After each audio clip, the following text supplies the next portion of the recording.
meeting to order. This is actually a hearing, I apologize, a hearing regarding the real property tax and proposed FY 2021 budget tax credit for the city of Rainier for June 1st, 2021. Can you please read the agenda, Scott? FY 2021 budget tax credit for the city of Rainier for June 1st, 2021. Can you please read the agenda, Scott? Hey, yes, this is Councilmember Cecil. I can read the agenda. I am getting some feedback, which is why I delayed in speaking, because I'm not sure if other people can hear that as well. But everything that you said, Mayor, got repeated about 10 seconds after you said it. I know you guys are having some technical difficulties over there, so hopefully that gets cleaned up. This agenda is for the public hearing regarding the proposed real property tax and proposed fiscal year 2022 budget for the city of Mount Rainier. Oh, whatever has popped up on the screen is now obscuring my view, so let me scroll up. Hey guys, Luke is here on the phone. Sorry. Whatever has popped up on the screen is now obscuring my view, so okay, the agenda for this hearing is as follows. Number 1, call to order. Number 2, review of the agenda. Number 3, public hearing regarding proposed real property tax and proposed fiscal year 2022 budget. Number 4, adjournment. Okay, seeing that the whole council is here, I'd like to call the meeting to order at 7 p.m. and we are in review of the agenda. If there's no objections to this part of the meeting of the agenda itself, we'll propose for us to open the public hearing regarding proposed real property tax and proposed fiscal year 2020 budget as of right now. Is there anybody that wish to speak on this item at this moment? You guys could, if you're in the chat, can you please make a comment on the chat so that we need to call upon your name? Item at this moment. You guys could, if you're in the chat, can you please make a comment on the chat so that we need to call upon your name?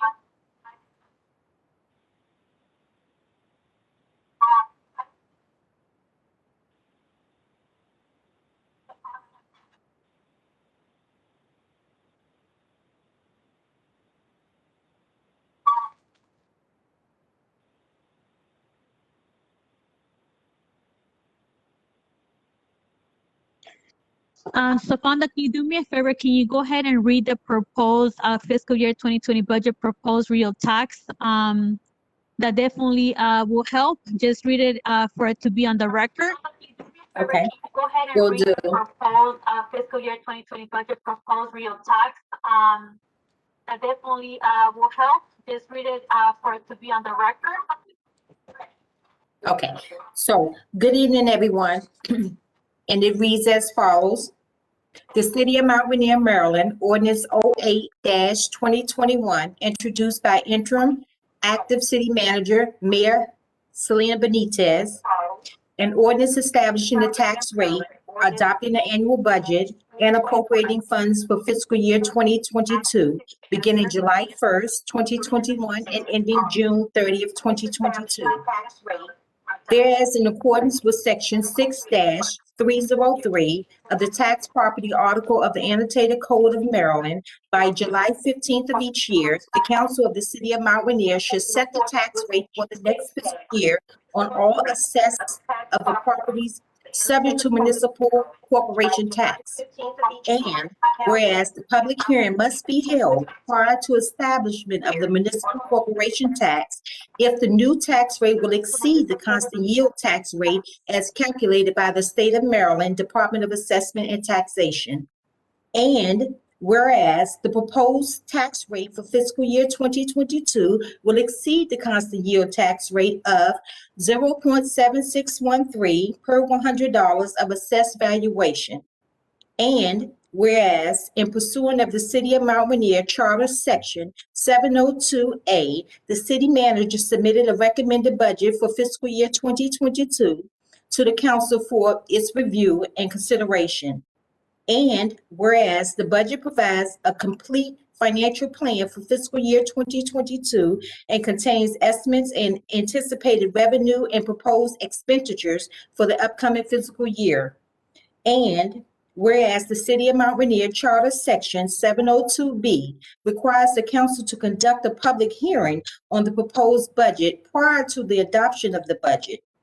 And whereas after giving the public notice, the council held a public hearing on the constant yield tax rate and received comments on the proposed fiscal year 2022 budget and tax rate on June 1st, 2021. And whereas after considering the recommended fiscal year 2022 budget submitted by the interim active city manager and the comments that were made at the public hearing on the budget and tax rate, the council adopts the budget and tax rates as set forth in this ordinance. Now, therefore, be ordained by the council of the City of Mount Rainier, Maryland, this first day of June 1st, 2021 as follows. Section 1, tax rate, real property. The tax rate for the single-family residential real property subject to taxation by the City of Mount Rainier shall be 0.79 cent per $100 of assessed valuation for fiscal year 2022, beginning July 1st, 2021, and ending June 30th, 2022. The tax rate for townhouse residential real property subject to taxation by the City of Mount Rainier shall be 0.79 per $100 of assessed valuation for fiscal year 2022, beginning July 1st, 2021, and ending June 30th, 2022.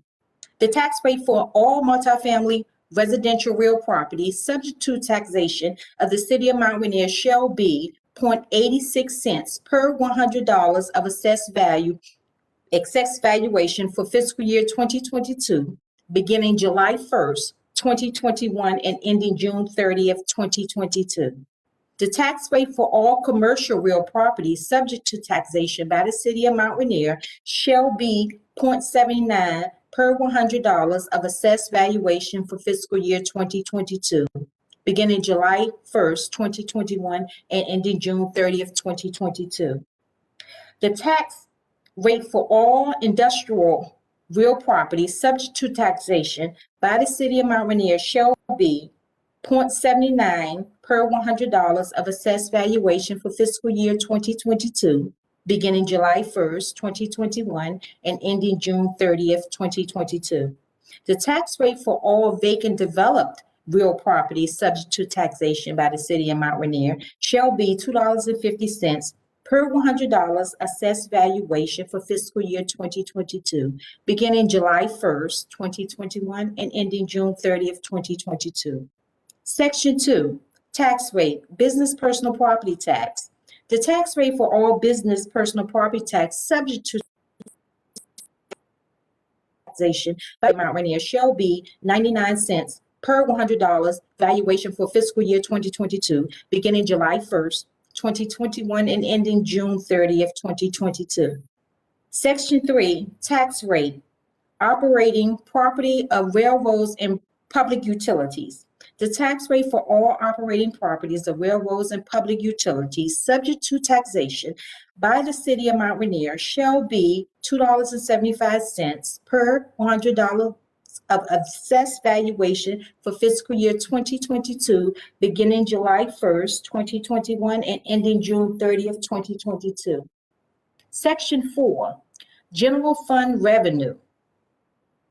The following amounts shall be adopted and appropriate for the general fund budget for all revenues for fiscal year 2022, beginning July 1st, 2021, and ending June 30th, 2022. The total budgeted revenue is $8,778,243. Section 5, general fund expenditure categories. The following amounts should be adopted and appropriated as the general fund budget for all expenditure categories for fiscal year 2022, beginning July 1st, 2021, and ending June 30th, 2022. Expenditure $778,243. Section 6, General Fund, expenditures by categories by department. The following amounts shall be adopted and appropriated as the general fund budget for all expenditures categories by department for fiscal year 2022, beginning July 1st, 2021, and ending June 30th, 2022. I will read the departments off separate. City governance, $104,236. City Hall, $1,058,048. Department of Administrative Services, $622,199. Department of Public Safety, Police, $3,055,996. Department of Public Works, $2,156,162. Code compliance, $327,003. Department of Economic Development, $184,860. Debt Services, $168,470.30. Grant, $1,063,600,000. Contingency, $37,668,070. The total budgeted department expenditures is $8,778,243, which takes us to a balanced budget. The following time equivalent employees for EFTs for each department are as follows. General Government, 6. Administrative Services, 5. Economic Development, 1. Public Safety, Police, 21. Code Enforcement, 3. Public Works, 10. Total budget EFTs is 46. This ordinance is adopted by the Council of the City of Mount Rainier this first day of June 1st, 2021, and is in effect July 1st, 2021. Got a little tongue tied there, and that's it. Thank you, Safanda. And just to You're make sure it's clear, this was posted per charter on the newspaper where it was advertised not just once, but it was advertised also over a month ago in a different section and also in this correct section. And it's the same document we read over a month ago, correct? That is correct, yes. Okay, so thank you so much. So You're welcome. thank you for the fair reading. Okay, Council, so I do not see anybody requesting the floor on this item. Council, do you guys have anything to say? If not, I'll ask for you guys to move to adjournment. So we're gonna start with Ward 2. Scott? Thanks. I don't think I have much, just that it says on here that it was introduced and read on June 1st. Should the introduce date be whenever we first read this at the beginning of May? Otherwise, it looks like we're reading and adopting a resolution the same night, which we're not allowed to do unless we suspend our rules. So I think we should change that to be the correct date of when this was actually introduced, which I guess would have been May 8th, but I'm just guessing on that because I don't know off the top of my head. So I do think we need to make that change. I will say, although I'm not 100% satisfied with this budget, I am planning to vote yes, which I'm happy to do, but just want to note that, in my opinion, we're spending too much money on our police department. I know that I'm an outlier in my position on that among this council, or at least among the people who've been on the council with me before a few weeks ago. So, I've lost that vote and that's fine, but I'm going to continue to say that. I don't think it's appropriate to spend a third of the city's money on the police department, especially in the current political climate that we're in. And compared to last fiscal year where we spent 31%, proportionally, we're actually increasing the amount that we're spending on our police department of our total expenditures. And I think in the age of the defund the police movement, we're going in the wrong direction. And I think we should stop that trend. Beyond that, I'm happy to vote yes on this. The only other time. You guys cannot hear John, but he's yelling across the room time. Okay, Jarrett? Hey, this is Jarrett. Yeah, again, this was voted on by the previous council. Including Mayor Miles and Councilmember Nedler. So I'm inheriting the last council's budget. There's certainly things I might do differently, and I'm looking forward to this process next year. But I don't want to stand in the way, obviously, of us passing a budget on time that allows us to plan forward for the next year. So that's excuse me. That's all the feedback I have for now. Thank you, Jared. Luke? No comment. Thanks everybody for the hard work. Appreciate it. Thank you, Safanda. I know. Thank you, Safanda. So it seems that there is nobody that is here to make any comments on the public hearing. I would like to ask council if they will put a motion on the floor for adjournment. Motion for an additional 10 seconds to speak. Second. Live. Can you guys hold on 1 second? You guys do know you guys are going to talk about this in the agenda. So this was supposed to be just for the public, and there is a line item for you guys to talk about this item. So we go add 10 more minutes here, and then don't add any more minutes to the agenda. That's fine, but there's time allocated to agenda for you guys to speak. There's a motion first and second on the floor. Any objections? Point of clarification, Selena, it was just for 10 seconds. Oh, 10. But the thing is, like, if I open for somebody to open for 10 seconds, that means I have to open for everybody else to talk. So I'm asking if you guys could hold your comments for the meeting itself, or the item will be discussed as part of the agenda item. Okay. I'll withdraw my second then. Point Scott, of can you hold those 10 seconds and just talk about it in the agenda item? Yeah, where on the agenda will this be happening later? Because we need to vote on it, so it's there. On the approval. Okay. Sure. All You know, right. of course, we just spent more than 10 seconds going through that, though.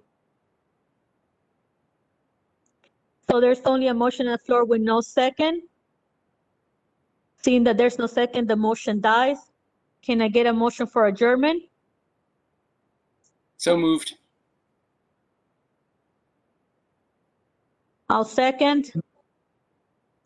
Any objections? Yes. Seeing that there's none, the motion carries, and we'll be going into a legislative session. So all those in favor say aye. Aye. Aye. Aye. Okay, thank you guys. So the hearing has been adjourned. We'll be moving into the legislative meeting of the mayor and council. I would like to call the meeting to order at 7:22 p.m. And we are going to be having a pledge of allegiance. So put your right hand over your shoulder, I guess, on your chest. Go. I pledge allegiance to the flag of the United States of America and to the motion to represents one nation under God, indivisible, for liberty and justice for all. Okay, thank you, guys. Can we please do a review of the agenda? Anything you guys would like to add, comments, go through it. If there's none, please let us know so that way Scott could read through it.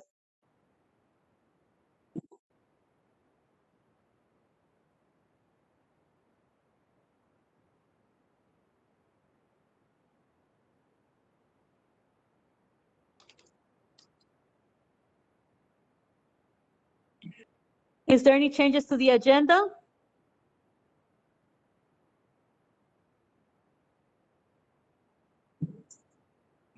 Hearing none, I would like to motion to approve the agenda as presented. Motion to approve the agenda as presented. Any seconds? Seconded. Thank you. Any objections? So we have an agenda for tonight. So Scott, can you please read through the agenda? Sure. This is the agenda for the legislative meeting of Mayor and City Council for the City of Mount Rainier, Tuesday, June 1st, 2021, immediately following the public hearing that we just had. The agenda items are as follows. Number 1, call to order and pledge of allegiance. Number 2, review of the agenda. Number 3, mayor and council member announcements. Number 4, closed session summary of May 11th, 2021 and May 18th, 2021. Number 5, public comment. Number 6, Mount Rainier Youth Scholarship Award presentation. Sorry if you're hearing that in the background, everyone. Number 7, introduction of Megan Bacco, Executive Director of the Anacostia Trails Heritage Area, ATHA, of Mayor and City Council, to the Mayor and City Council. Number 8, Stuart Eisenberg, the Executive Director of Hyattsville Community Development Corporation, will make a presentation about the Gateway Arts District certification. Then we'll move into old business, starting with number 9, Ordinance 07-2021, establishing the tax rate, adoption, and annual budget and appropriating funds for fiscal year 2022. Number 10, building application revision for 3719 Wells Avenue. Number 11, letter of support for weatherization upgrades, MEA Empower Grant. Number 12, Mayor and City Council will discuss summer recess. Then we'll move into new business with number 13, nomination of resident to fill the remainder of City Council term vacated by Mayor Benitez. Number 14, proclamation declaring June LGBTQI+ month in the City of Mount Rainier. Number 15, approval of minutes from previous council meetings. Number 16, mayor, council, and city manager reports. And number 17, adjournment. Thank you so much. John, can you put it all the way to the top, please?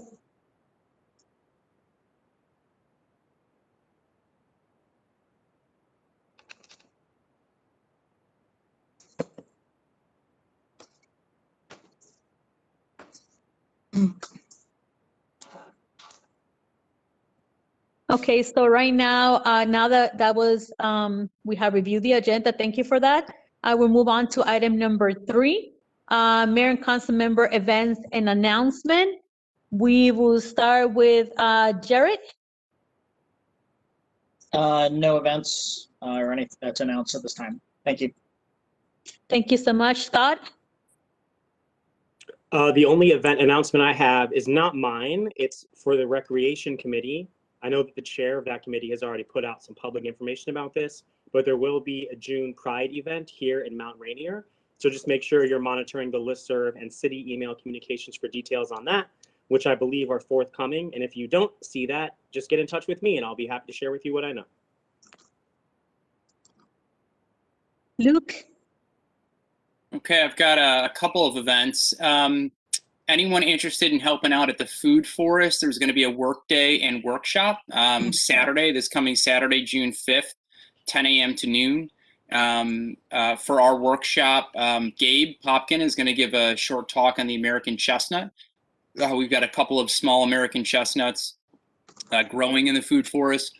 Hopefully they will continue to grow. For those who don't know much about the chestnut blight, it destroyed trees that used to stretch all the way along the Appalachian Mountains. And there was a blight that came over from, I forget if it was Europe or Asia, destroyed all the trees in a very short amount of time. And they're hopeful that through some breeding, we can bring back some American chestnuts. And a couple of those that we hope we can bring back are in the Food Forest. So Gabe will be giving a short talk on that. And you can help pitch in on some of the weeding that is necessary in the Food Forest. That would be a big help. The second event is regarding the Native Plant Network legislation. The work with the Sierra Club is taking off. And on Sunday, June 20th, over in Tacoma Park, Tacoma Park's Climate Action Coffee Group is doing a whole series of events for Pollinator Week. And they're kicking it off on Sunday, the 20th at 10 a.m. Where they have the farmers market there in Tacoma Park. And our group that we're working with in the Sierra Club is going to have a little table there where we are going to have a virtual representation of what the native plant and wildlife corridor looks like across the state of Maryland. And Mount Rainier's own Native Plant Network is the the genesis of all this work. So it's pretty cool. Tacoma Park is a really key cog in a potential corridor across the state. And so we're going to encourage folks there to start planning native and potentially getting Tacoma Park to adopt the legislation that we have on this as well. So if you're interested, shoot me an email, lchesick@mountrainiermd.org. That's it. Thank you so much, Luke. So we will start with on June 13. We are currently working with the PTOs to once again this year commemorate our graduates from our elementary. So there's going to be a parade. More information coming, but right now scheduled for the 13th. So I will put more information out that day. Please come out, cheer on our graduates. So it's going to be a fun event. This was put together last year because of COVID. The kids didn't get the same the same graduation and acolytes like previously. So Mayor Miles was very keen leading this efforts along with Chief Morgan. I know Chief Alston and myself who also were part of the team. And we want to make sure this becomes an annual tradition. So we're working very tightly with the PTOs to making it happen. On June 12th, which is a Saturday, we have LGBTQI plus Pride Day that goes along with Remembers of Pulse. So we will have a parade leaving from Thomas Stone and ending at City Hall. If you guys have any, if you guys need any information, the rec committee is putting together, and there's a very wonderful group of collaborative teams. So come out to support. There's going to be lots of surprises, great speakers. So all around a very fun time. And my last one will be looking forward to giving you guys more information about the scholarship award. We had a reception earlier today, but it's in the agenda, so I won't touch it. So those are the events I have for right now. And the other one, we are looking into having a Ward 1 meetup coming in this summer. So be on the lookout. This is from Ward 1, not me.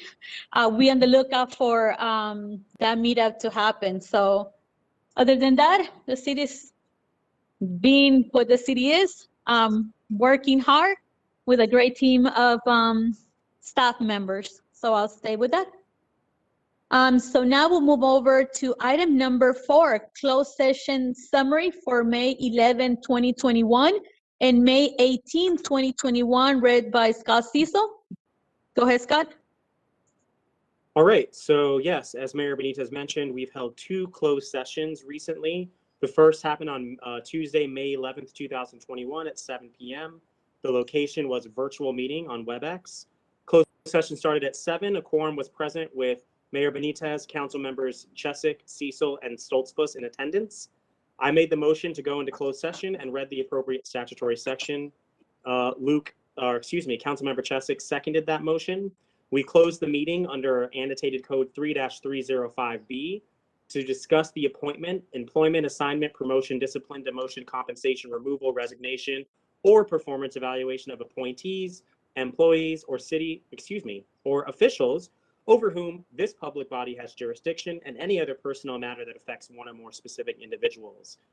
All 4 of us in attendance voted to go into closed session with a vote of 4 to 0 to 0. We were all in attendance. No votes were taken during the meeting. The topic we discussed was Mayor and Council discussed the city manager recruitment search. There are no relevant notes beyond letting you know that the motion to leave the closed session was made by myself and seconded by Councilmember Chesick with a unanimous vote 4-0 to 0. And then Councilmember Chesick made the motion to end the open session. Oh no, my screensaver just turned on. And that was seconded, my apologies, by Councilmember Stoltzfus. Again, a unanimous vote 4-0 to 0, and the proceedings ended. We also had a closed session on Tuesday, May 18th, 2021. The format again was a virtual meeting via WebEx. This closed session started at 7 p.m. I'm questioning whether or not that's correct, but somebody will tell me if I'm just misremembering. We did have a quorum present with Mayor Benitez and council members Chesick, Cecil, and Stoltzfus in attendance. Councilmember Chesick made the motion to go into closed session, which was seconded by myself. Once again, we closed the meeting under annotated code 3-305B to discuss the appointment, employment, assignment, promotion, discipline, demotion, compensation, removal, resignation, or performance evaluation of appointees, employees, or officials over whom this public body has jurisdiction, and any other personal matter that affects one or more specific individuals. All four of us in attendance voted to go into closed session. All four of us were in attendance. There were no notes taken, other than to let you know that the mayor and council discussed the city manager search and the HR director position. The motion to leave the session was made by Councilmember Chesick and seconded by myself, which was a unanimous vote of 4-0 to 0. And I made a motion to end the open session, which was seconded by Councilmember Chesick, which was also a unanimous vote, 4-0 to 0, and the proceedings ended. Okay, thank you.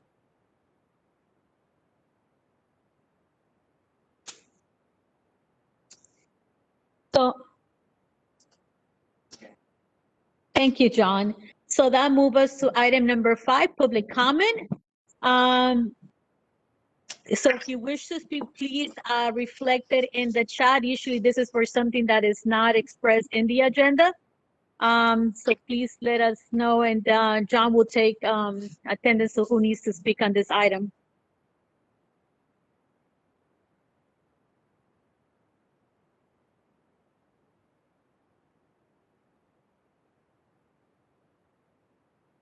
Okay, seeing that no one has signed up for public comments or made a motion in the chat to speak, we'll move on to item number 6. Mount Rainier Youth Scholarship Award presentation.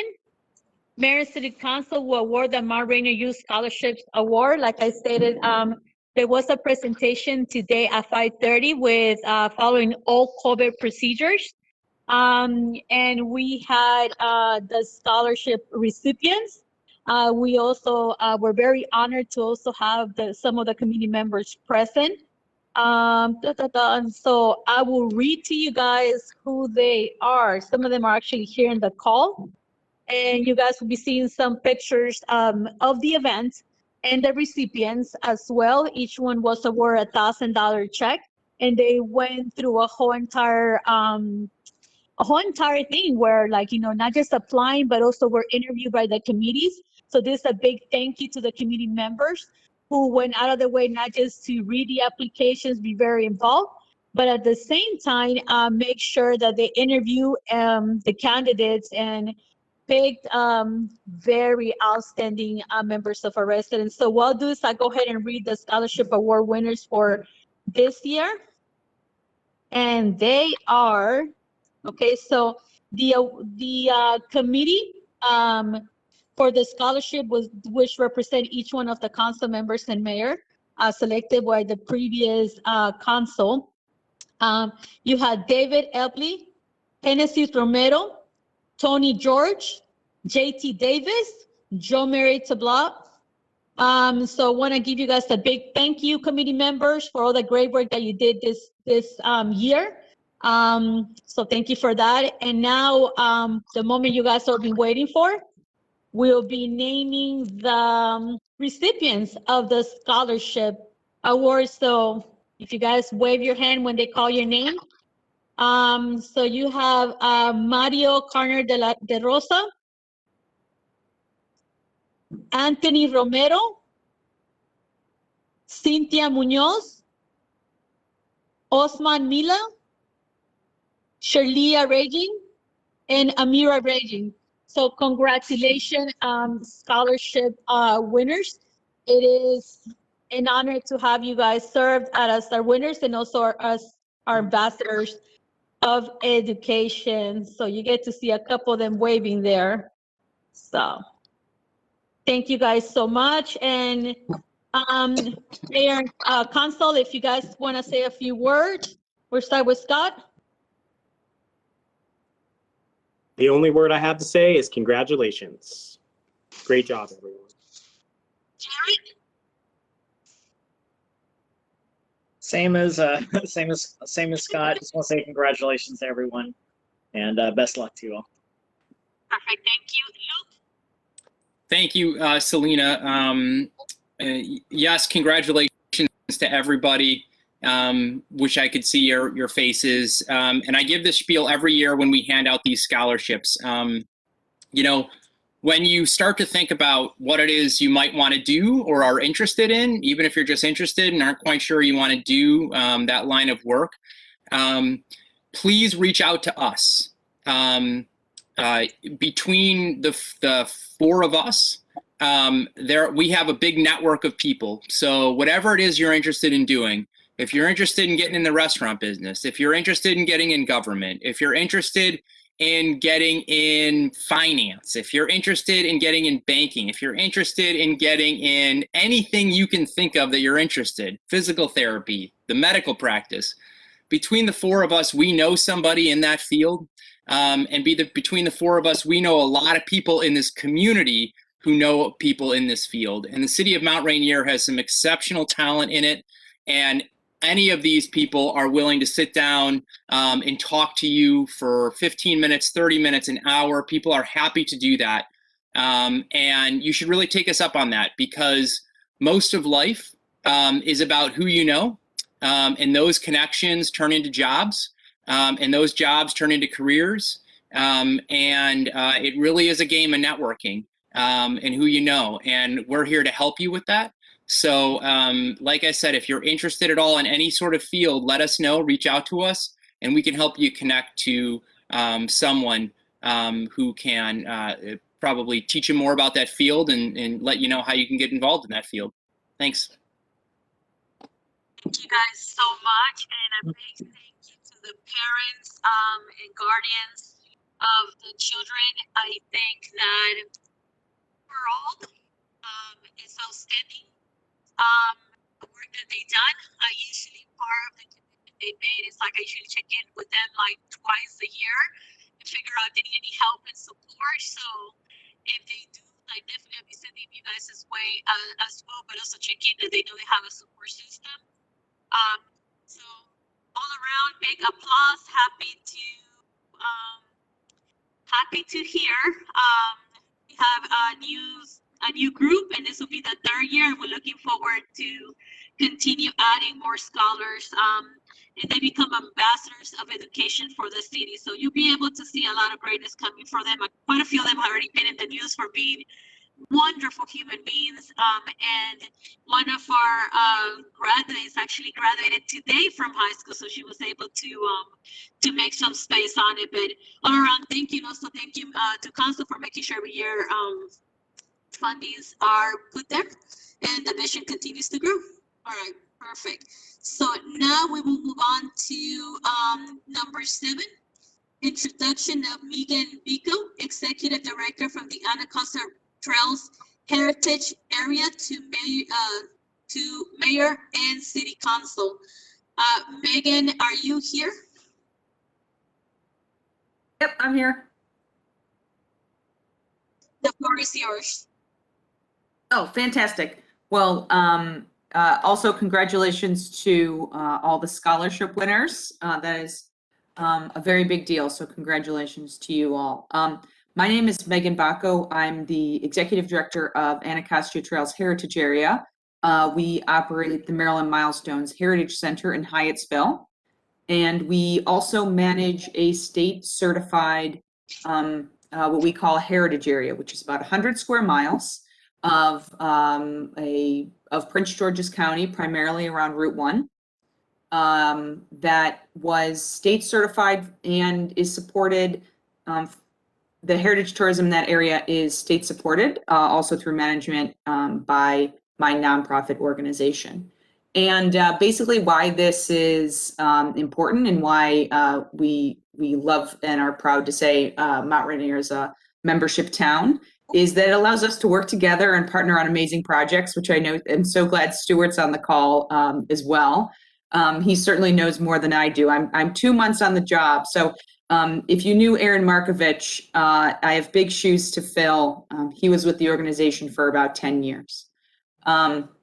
So the reason I wanted to join today's meeting is to introduce myself and also to let you know a little bit about what our organization does and what opportunities Mount Rainier has, because you are in the state certified district Primarily, it means that the efforts that Merrill Milestones and our organization does includes places in Mount Rainier that are of interest to people looking for experiences in the arts, culture, nature, and history. So I don't know what else there really is. Those are wonderful things that make the district just a great place to live, work, and visit.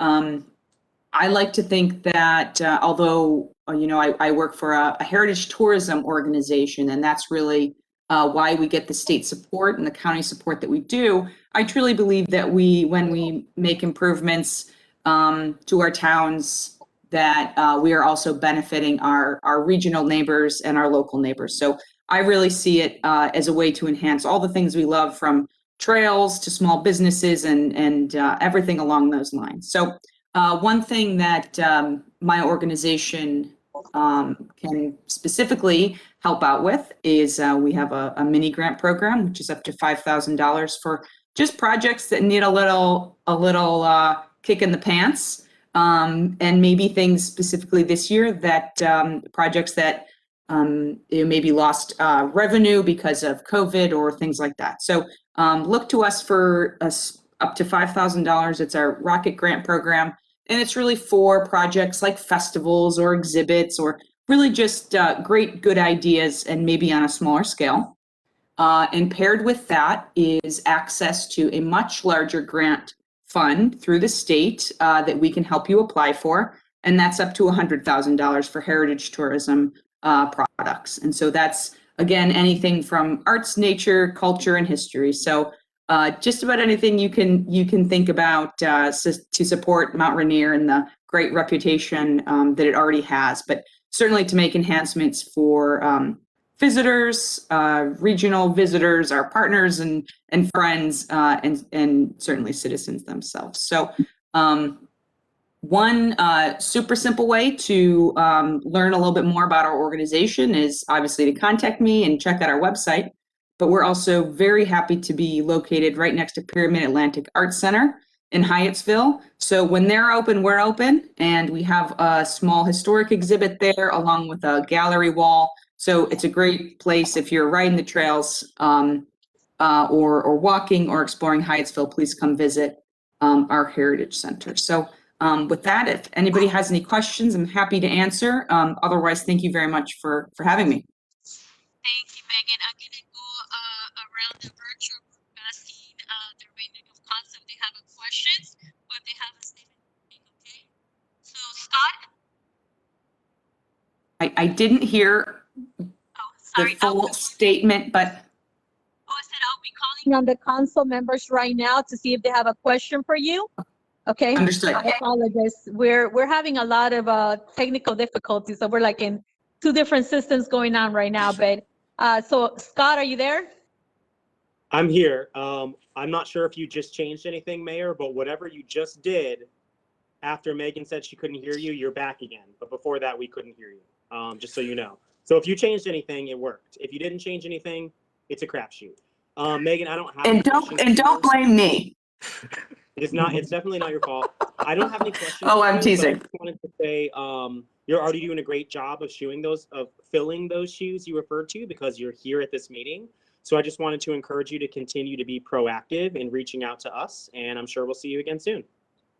Yes, and I'm very much looking forward to advocating for one of the grants that we are submitting to the state. That's one of the jobs that I have, and that is a Joe's Emporium project. So they know how to find our funding, and we're always happy to support them. And I'm all ears for projects that we can support in Mount Rainier. So I will put my contact information in the chat, and thank you again.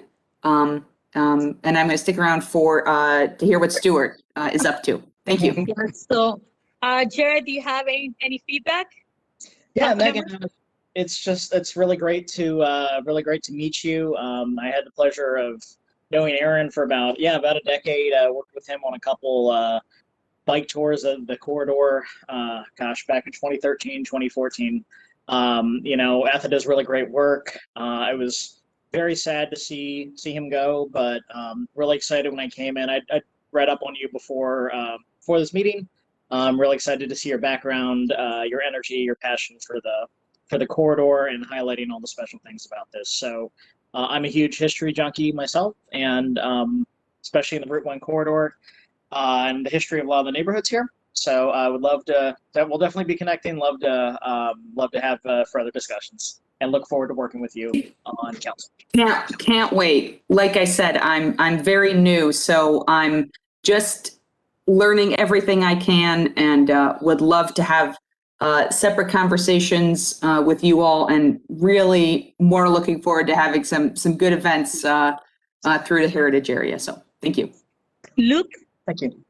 Thanks, Selena. Hey, Megan. It's good to meet you virtually through the wavelengths here. I worked with Aaron as well. You do have big shoes to fill. You guys gave us, I worked on with Aaron on getting a grant in to revitalize the 3300 block of Rhode Island Avenue. It's a really striking design. And you guys gave us $100,000. Thank you for that. Well, we advocated for you to get it. Yes. And we really appreciate it. It's going to help us really energize that block more than it already is. Obviously, with Pennyroyal Station there, it's doing great right now. But the goal is to turn that into a block that's really going to be a place where people can congregate. And part of what made our grant attractive to you guys and the state is that on that Rhode Island side of that block, we have streetcar lines designed to be built into the sidewalk, which is pretty cool, and people can learn about the history of Mount Rainier as a streetcar town. But looking forward to continue to working with you on that, and just appreciate your support. I'm sure we'll be coming back for more. And that Joe's Movement Emporium always getting all that money from us. They're fantastic. Alana Cole Faber is on our board, and so she's always letting us know what's going on with Joe's. But I'd love to learn about some new projects, and I think, you know, part of my job is to help build the capacity, and if it's even helping with the grant and getting the site visits together to create the project, that's really within my scope of how I support the heritage area. So absolutely looking forward to it. Awesome. Thank you. So, thank you so much. And definitely, I know Mount Rainier will be coming for grants. We love grants, we love projects, and we definitely, I think both organizations are very well aligned in what they see in the corridor, but also in the cities. So it's been a pleasure, and this will be one of many conversations we'll be having, and also meetings. So thank you, Megan, so much for being here. Okay, moving on to the next item number 8. Hold on, let me open my screen a little bit. Some of us are getting a little bit older, could barely see. Okay, we have Stuart Eisenberg, Executive Director of Hyattsville Community Development Corporation, which will make a presentation about the Gateways Art District certification. This is documents that we receive even prior to Mayor Miles retiring. And this is a project that Mount Rainier has been involved since the beginning, and every 10 years is a renewal phase. So we're up for our 10 years. So Stuart, thank you so much for being here. And can you please give Mayor and Council a background on the project, what it is, and what it means for the artists and the district? Sure thing. Good evening, Mayor. Is everyone able to hear me? Okay, yes. Great. Welcome to Municipal Government 2.0, Mayor, and also welcome Councilmember Stoltzfus, and it's nice to make your acquaintance, Councilmember Cecil and Chesick, if I haven't met you already. Good evening, staff and members of the community. Stuart Eisenberg with the Hyattsville CDC. Also, I am in the background doing very boring administration for what is a very exciting thing, the Prince George's County Gateway Arts and Entertainment District. And as the mayor said, every 10 years, there is a need to recertify an arts district that is made so by state law. And so we are required to obtain some documentation and some considerations from the town. The commitment to maintain tax credits for real property for improvements that relate to improvements that serve the arts. There is a potential schedule that you would select for those tax credits. In the past, you had a 5-year term for those credits, where the credits graduate from 100% of forgiveness for improvement on the real property improvements for an arts-related use, going down to 0 at 20% increments every year. So that isn't necessarily what you will do, but that is what you have done in the past. That is what the county has set their tax credit at, and it is what most of the municipalities also have.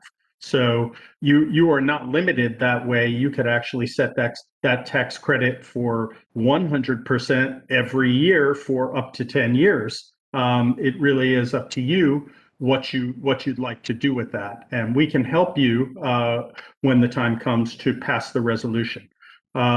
Additionally, you have to acknowledge that there is a state income tax credit for the artists. Their Maryland state income tax is forgiven if they produce and sell within an arts district in the state of Maryland. And finally, you are sacrificing the potential for amusement tax proceeds in the arts and entertainment district. So if you had a theater in your A&E district that sold tickets and collected amusement tax as a theater would be bound to do for its performances, then you're waiving that element. The county waives it, and in fact, the state waives it as well. And that is a competitive advantage that producers of entertainment that sell tickets have if they locate in one of the now 27 A&E districts across the state of Maryland.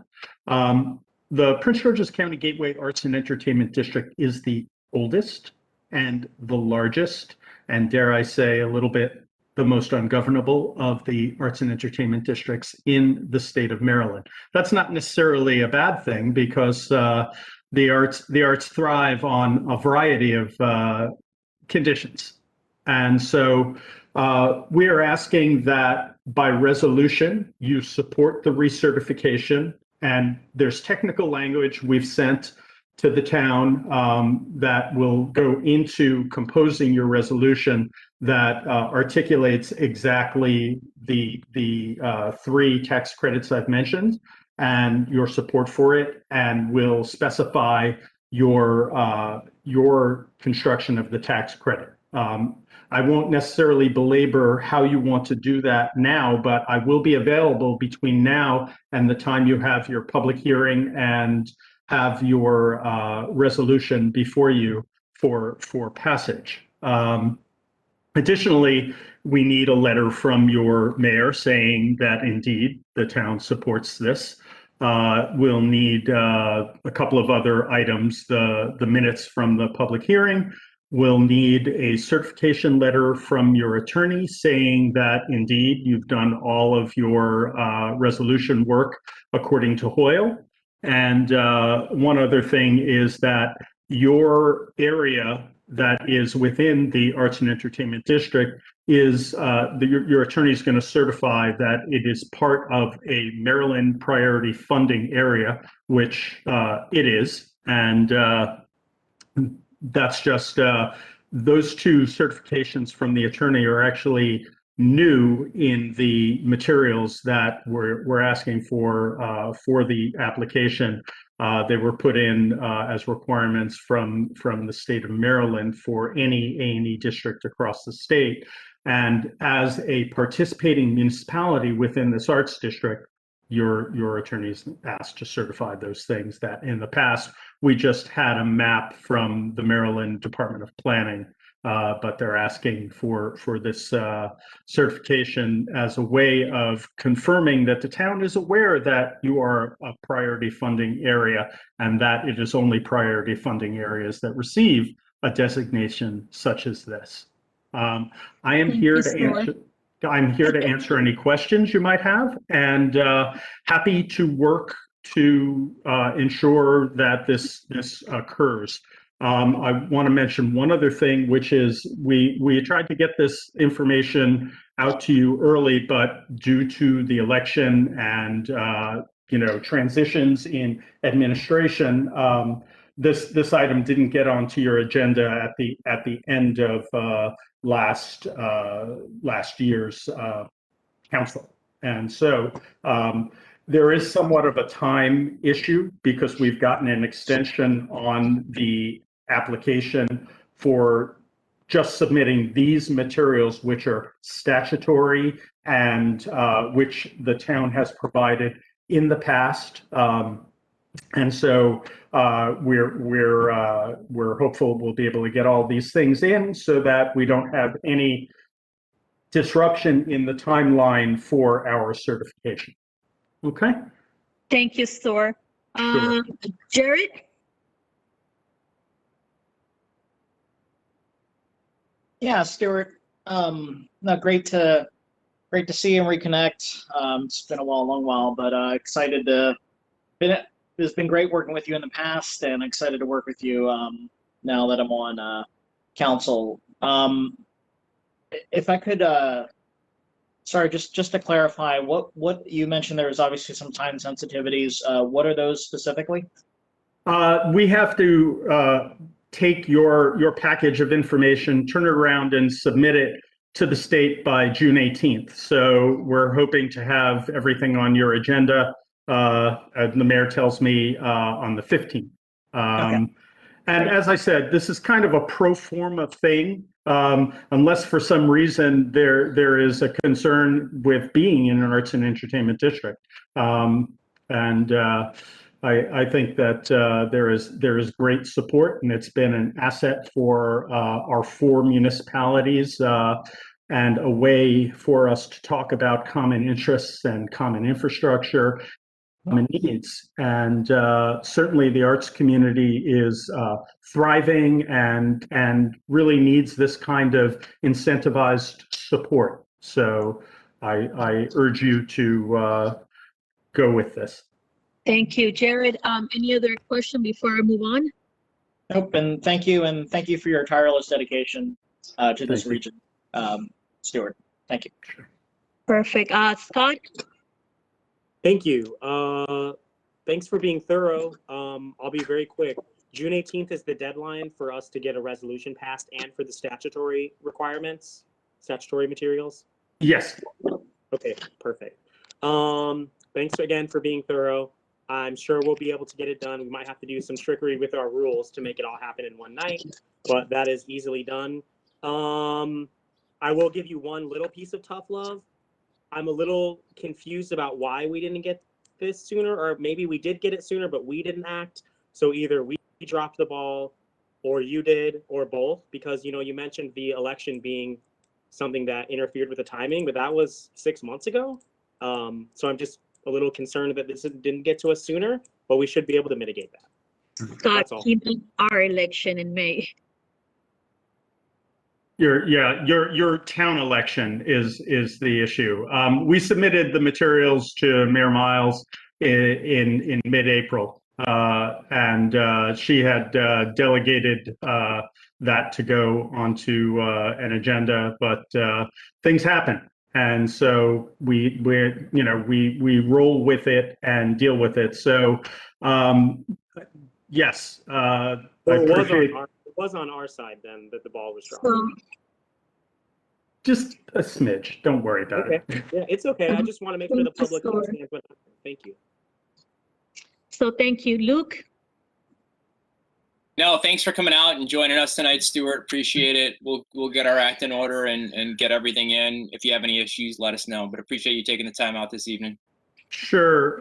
Two quick items. One, feel free to contact me, and I'll send my information in the chat also.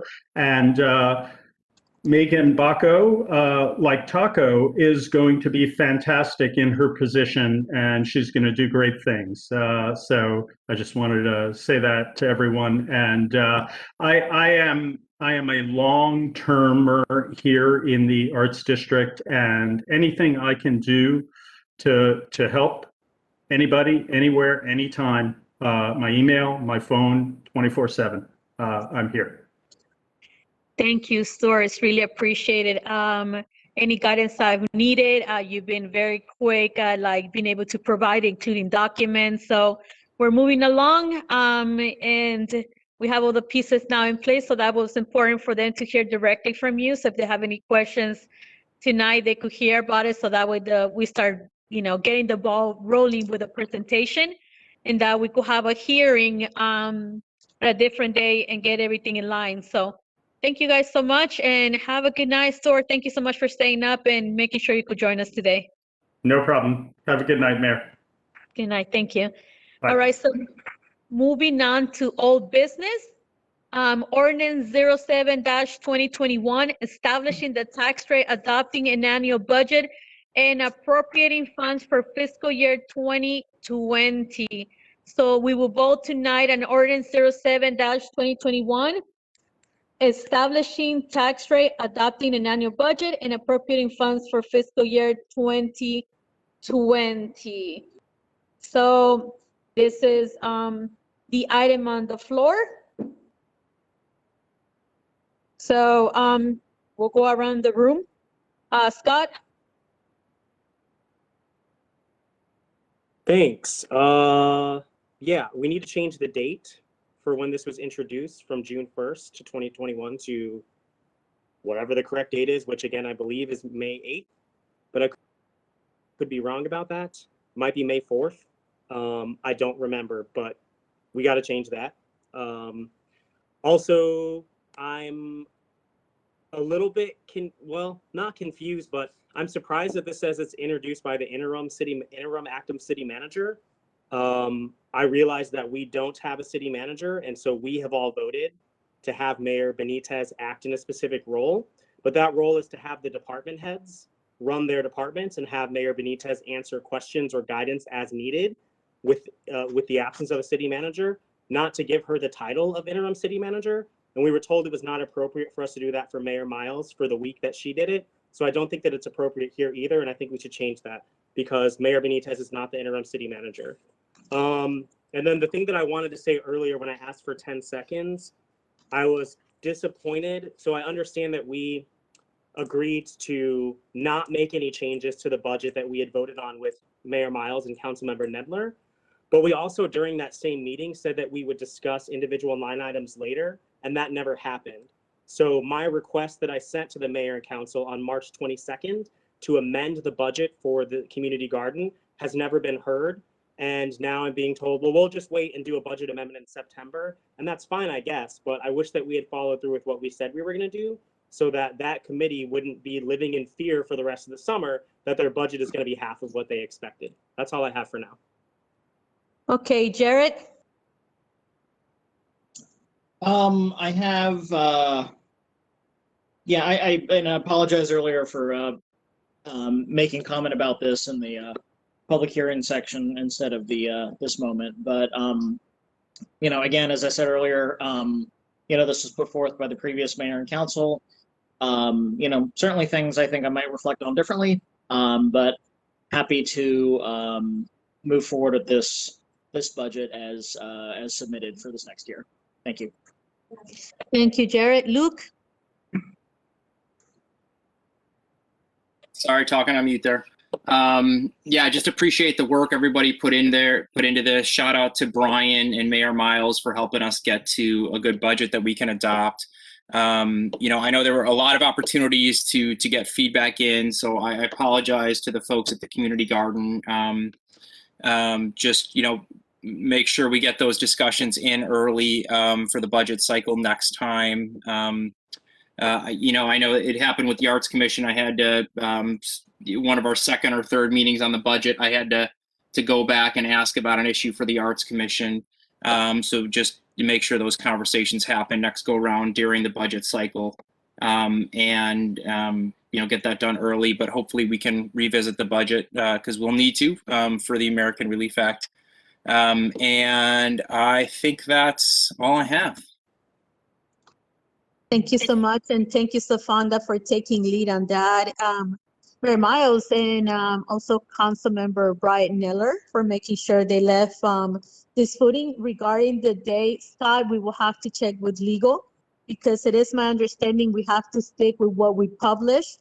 So today will be the day for it. If that changes, I have no problem changing it. But right now, I would say let's stick with the recommendation legal gave us. Regarding the other thing, I think clerk and finance tried to put something together as a title because they read Latasha's name and it's no longer the case. She's no longer the city manager. They are, and so am I, beyond clear on what my title is and what my job duties are. So I think that even if it were to be introduced on behalf of myself or Mayor and Council, it's not going to make a difference. The other thing to note is under the city manager, we are changing it to have our clerk because it's going to be redundant for me to be able to sign it twice. So John, not only as our clerk, a legal regent, but also a notary, should be able to testify to make sure this document is following the procedure and the signatures go abiding. Regarding the line items, we had various meetings where line items were read. I know we have, we were moving money around for a lot of the committees. And we went line item by line item. I think the staff did an excellent job of making sure that that the information was out to the public, that the hearings happened, that the whole Saturday department by department was also read. I think that was, so it's been, that was an addition that was added, I believe, 3 years ago, where we decided to take a whole Saturday to go line item by line item, department by department to make sure people had the time, not just to talk about it, but also hear about it in more than one essence aside from our night meetings. So I will stay with that. And John, do we have anybody from the public that like to speak on this item?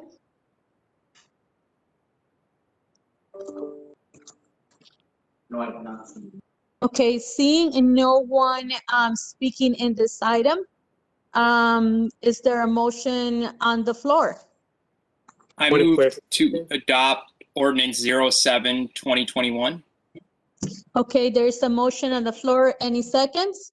Seconded. The ordinance 07-2021 has been both a motion and second. Any yays? Any yes? I think you. Yes, yes. Any no's? Yes. Sorry. It was a It's lag. okay. Yes. Any no's? I vote no until I can raise my points of Okay, so clarification. we're in a vote, Scott.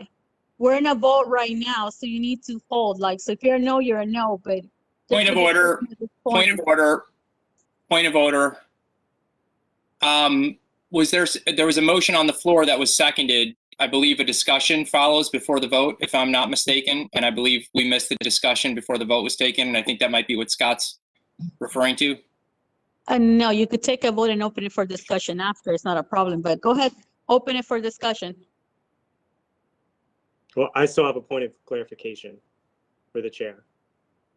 Go ahead.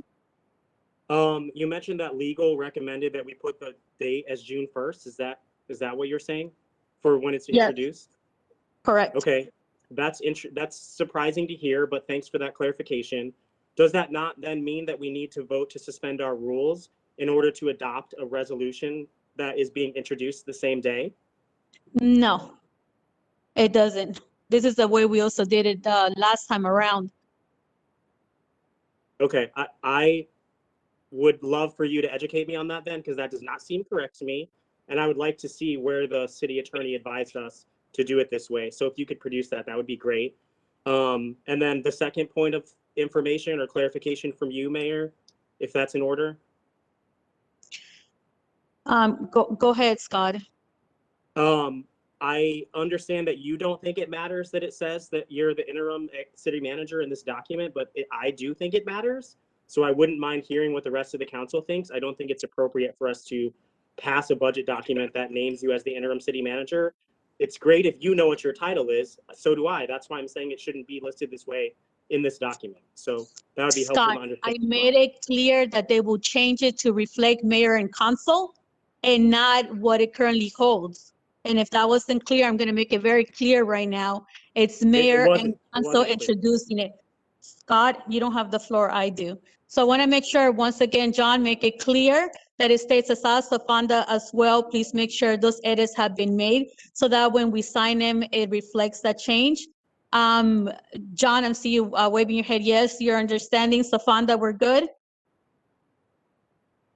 So what is it going to say, Mayor? Thank you, Safanda. Mayor and council, Scott. Is that correct? Okay, so anybody else has any questions? Yes. Is it going to say introduced by mayor and council? That's still not clear to me. I'm sorry that I don't understand, but I don't. Scott, I already repeated twice. The clerk has acknowledged that's what's going to be changed to. Our finance director has acknowledged, and so has the rest of council. So I'm not even sure why it's not clear, but that was specifically said and said this, and both have like waved their heads that they're fine with it. That's what Okay, it will be. Thank you. So I just didn't I understand will what you ask were saying. for the future to please, let's make sure we're on the same page. These documents were submitted to all of us, so if there's any changes, please get them prior. Okay, so there's a motion and a second on the floor. Any objections? Any abstentions? Point of clarification. Yes, Point of order. I believe with the motion on the floor and the second, it's open for discussion, right? That's what I asked, if there's anybody else that needs to discuss it, and nobody said nothing. Oh, I thought you heard any abstentions. That's the word I heard. No, Thought you used. I apologize. I said, does anybody else has anything else to add? But Yeah. go ahead, I wouldn't. Scott, and then I'll follow it by Jared. Go ahead. Is it Who me? has I'm the sorry. floor? Luke, you have the floor. Okay. Well, just a question of clarification. Was it, to Scott's question, was it John and Safanda who put the date in there of June 1st today, or was it Alyssa who changed it to the date? Was it just the clerk putting June 1st because it's the date of today, or was it actually Alyssa who said you should put it as June 1st? Not trying to I'm just trying to understand what happened here. Because we all know the ordinance was introduced. We all know the budget was introduced a while ago. So it's just, to me, it's semantics. It's not really an issue. We can fix it. My recommendation would just be for following this meeting. I think we can vote on it now. It's not a substantive change. I think following this meeting, just double check what the date should be and put in the right date. I don't think we need to get into it or fight over it or argue over it. I don't think it matters. I think we can just have tomorrow the right date put in, and it is what it is, and we can be done with it. And I don't think it matters. That's my recommendation to the team. Thank you, Luke. Anything else, Luke, to add? No, that's it. Thank you, Jared. Yeah, I 100% concur. Again, having been in this setting before at a number of public agencies, that can be adjusted. That was a minor error. I don't prefer not to debate semantics as we are right now, and I would love to move forward with substantial items on the agenda in front of us. Okay, there's a motion and a second on the floor. Any other point of discussion? Yes. So this will enter the third round, and after this, we will close discussion. Go ahead. I won't need to say anything else, but I think this is only the second round for me. I didn't get to go yet. Yes, Luke, thank you for the suggestion. I just wanted to make sure that it was clearly stated what was going to be on this document that we're being asked to vote on. And it sounds like we now sort of know. But I also think this means we need to amend the motion that's on the floor rather than saying to vote on this document, to vote on it as amended, which is to change the introduced date and to change the introduced by to mayor and council. So I just friendly amendment to the motion that's on the floor. Second the amendment. What is the amendment being made? To modify the title to mayor and council, introduced by mayor and council, and modify the date to the correct date after confirming what the correct date is after this meeting. So you made the original motion, who's second after you? They're the ones that need to accept Sorry, the amendment. I seconded. Who's this? Scott made the motion, I seconded.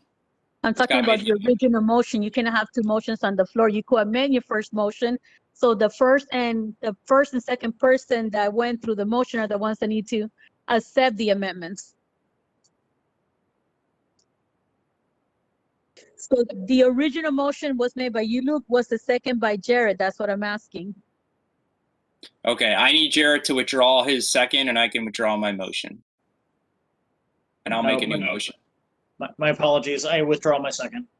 I'll withdraw my motion and I make a new motion to adopt ordinance 07-2021 with an amendment to change the introduction title to mayor and council and make sure that the proper date is used for the date that it was introduced after confirming with staff after our vote.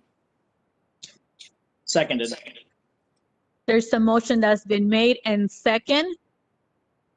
Any objections? Point of order. Oh my God. I'm so sorry. Selena, I'm just trying to do my job here. I'm sorry to have to interrupt again, but I'm just noticing that on the agenda, it says that this is ordinance 07-2021, but on the document, it says it's 08-2021. So I just want to make sure that we know that it's correct, that it's 08 before we vote on it. We got to have the document be correct. It's our budget.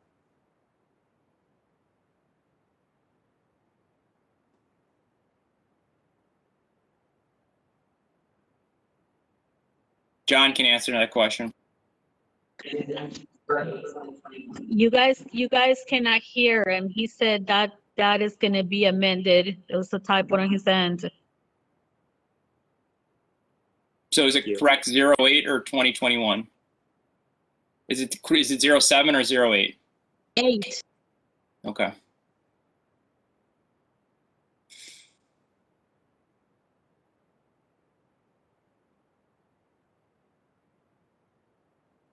Scott, do you need us to withdraw our motions again?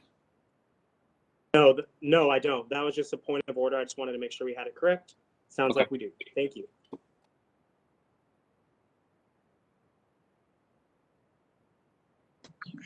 So how would you guys like to proceed?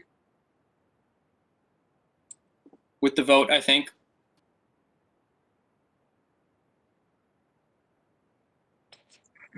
So there's a motion on the floor that's been second. Any objections? Any abstentions?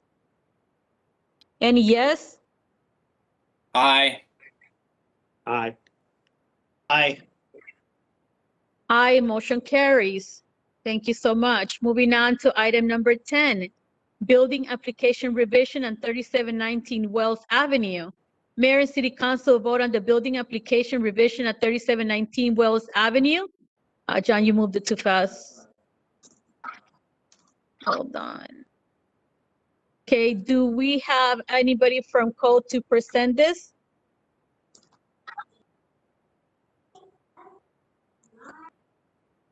No, we don't. Can you lower it down all the way?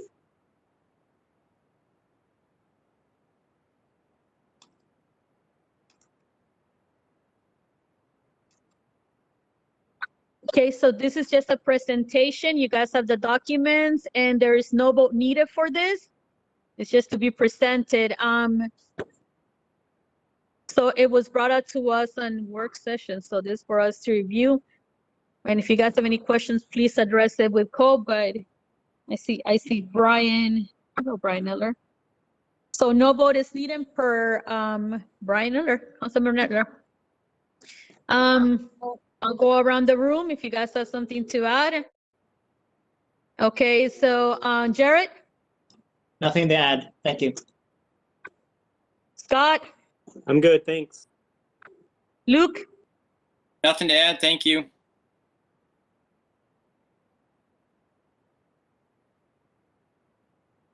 Okay, is the owner of this property here, Mr. Daniel Fund from Swan Properties?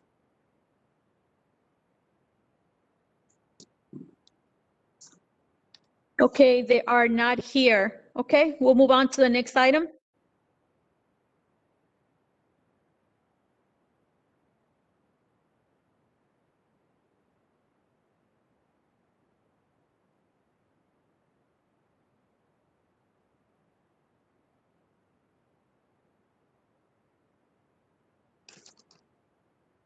Okay, so moving on to item number 11, letter of support for weatherization upgrades MEA Empower grant. This was presented at the work session, and it's a letter of support for weatherization upgrades for MEA and Empower grants. And this is up for vote. Yeah, can you please show us the letter, John? This was presented by the head of this department in the last work session where various questions were asked. Quite a few of us have utilized their services to refer our residents, and you can see it right there. This is, let me see, there it is. In front of you, it's just a simple letter to Mr. Fishers, basically supporting the MEA Empower LMIT and the Communities Grant Program. And this letter, once signed, it will be submitted with the city backing up. We have been doing this for quite a few years. Where actually the city of Mount Rainier is one of the founding members of this program of supporting bodies. So I'll go around the room once again. If you guys have any questions, if not, make a motion. Scott? I'm just noticing one wonky sentence that I think there's maybe a word missing. It's in the main body where it says, "We will support this effort." Nope, don't scroll. You're already there. "We will support this effort by providing our town grant manager or designated official." That sentence doesn't make sense to me. I think it's missing a word. So maybe just a little bit of wordsmithing before this goes out. Jared? No concerns. Thank you. Luke? No concerns, thank you. Okay, seeing the letters in front of you, what's the pleasure of the council?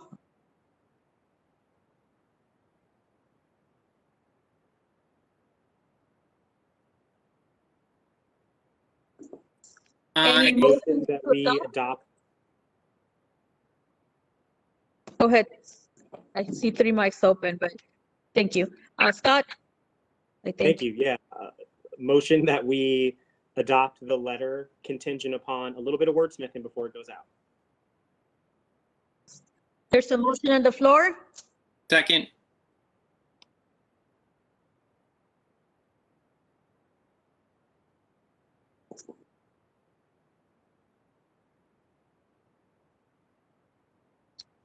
Seeing there's now a call for a vote. Any nays? Any objections? Any abstentions?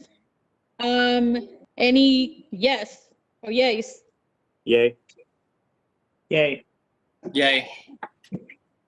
Okay, that'll be, so motion carries. This letter is gonna go out. I talked to, Mr. Flynn to see, specifically if there's anything else, anywhere else. We'll send a copy to him as well so he could keep for his records. All right, moving on to the next item. Let me move the screen, John, because it looks minimal in mine. Okay, thank you. Okay, next item on the agenda, Mayor and City Council summer recess. Mayor and Council who vote on taking a recess in July of August 2021. So, Scott?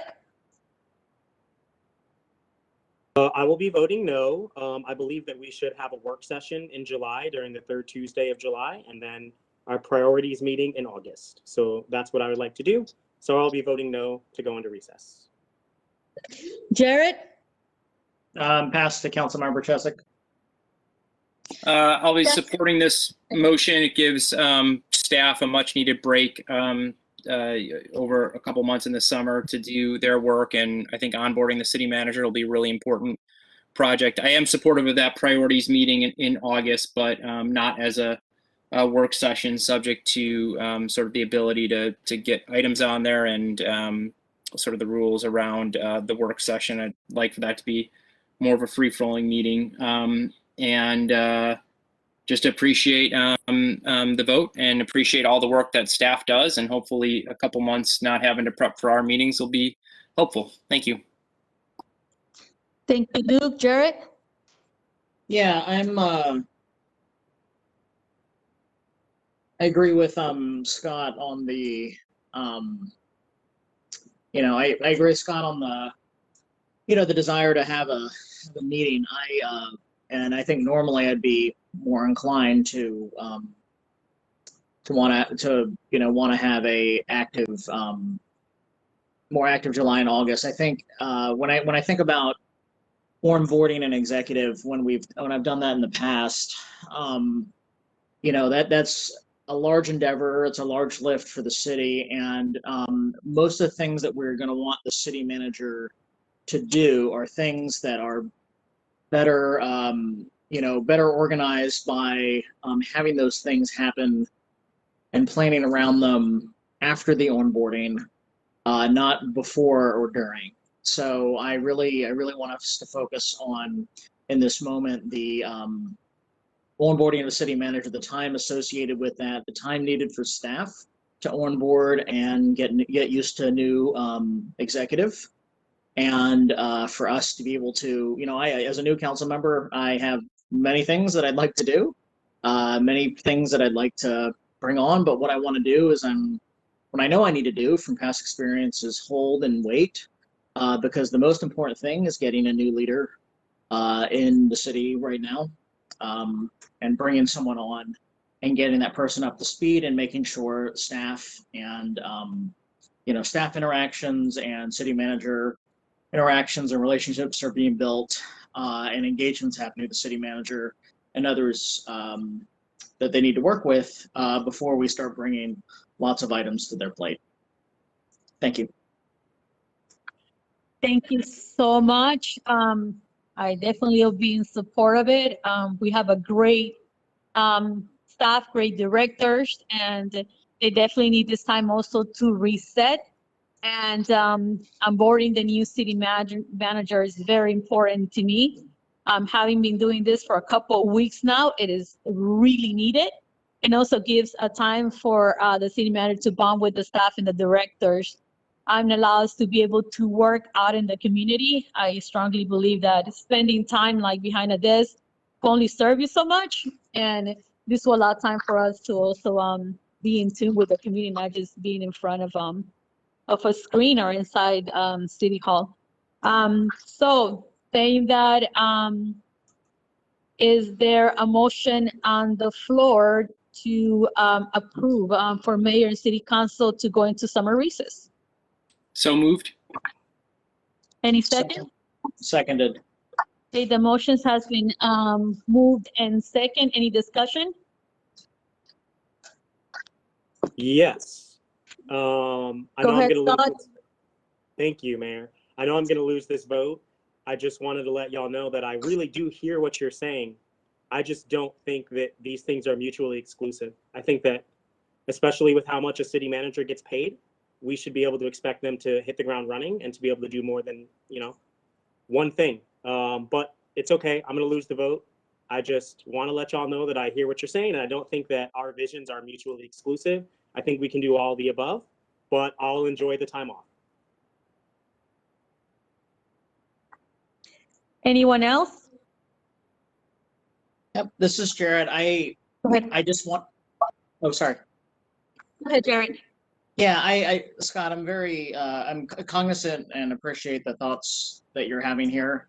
I just, any new city manager should be able to come on and hit the ground running, but what I want to do is make sure that person's the most effective. So from my previous experience in local government and also federal government, onboarding at executive positions and seeing what's worked and what hasn't. So I just want you to know I respect where you're coming from. I'm certainly not going to stop working and thinking and planning around things that I want to do in the city. But I want to have a cadence that I think is going to be most effective for a new executive, and that's based on my past experience in local and federal government. Thank you. Thank you, Jared. Luke? No, nothing more. Just no matter how much somebody makes, whether it's 100,000, 200, 350, like that onboarding experience, you need that time. No one can come into a brand new job and just have everything running. That's just not how I've seen it done, no matter the salary range of the person coming into it. But ready to go with the vote. Thanks. Okay, thank you. So there's a motion and a second on the floor. I'm calling for the vote. So any no's? Scott, I vote no. Thank you. objections? Any yes? Yes. Yes. And I'm a yes, so the vote carries. Thank you, guys. And we are gonna be moving on to new business.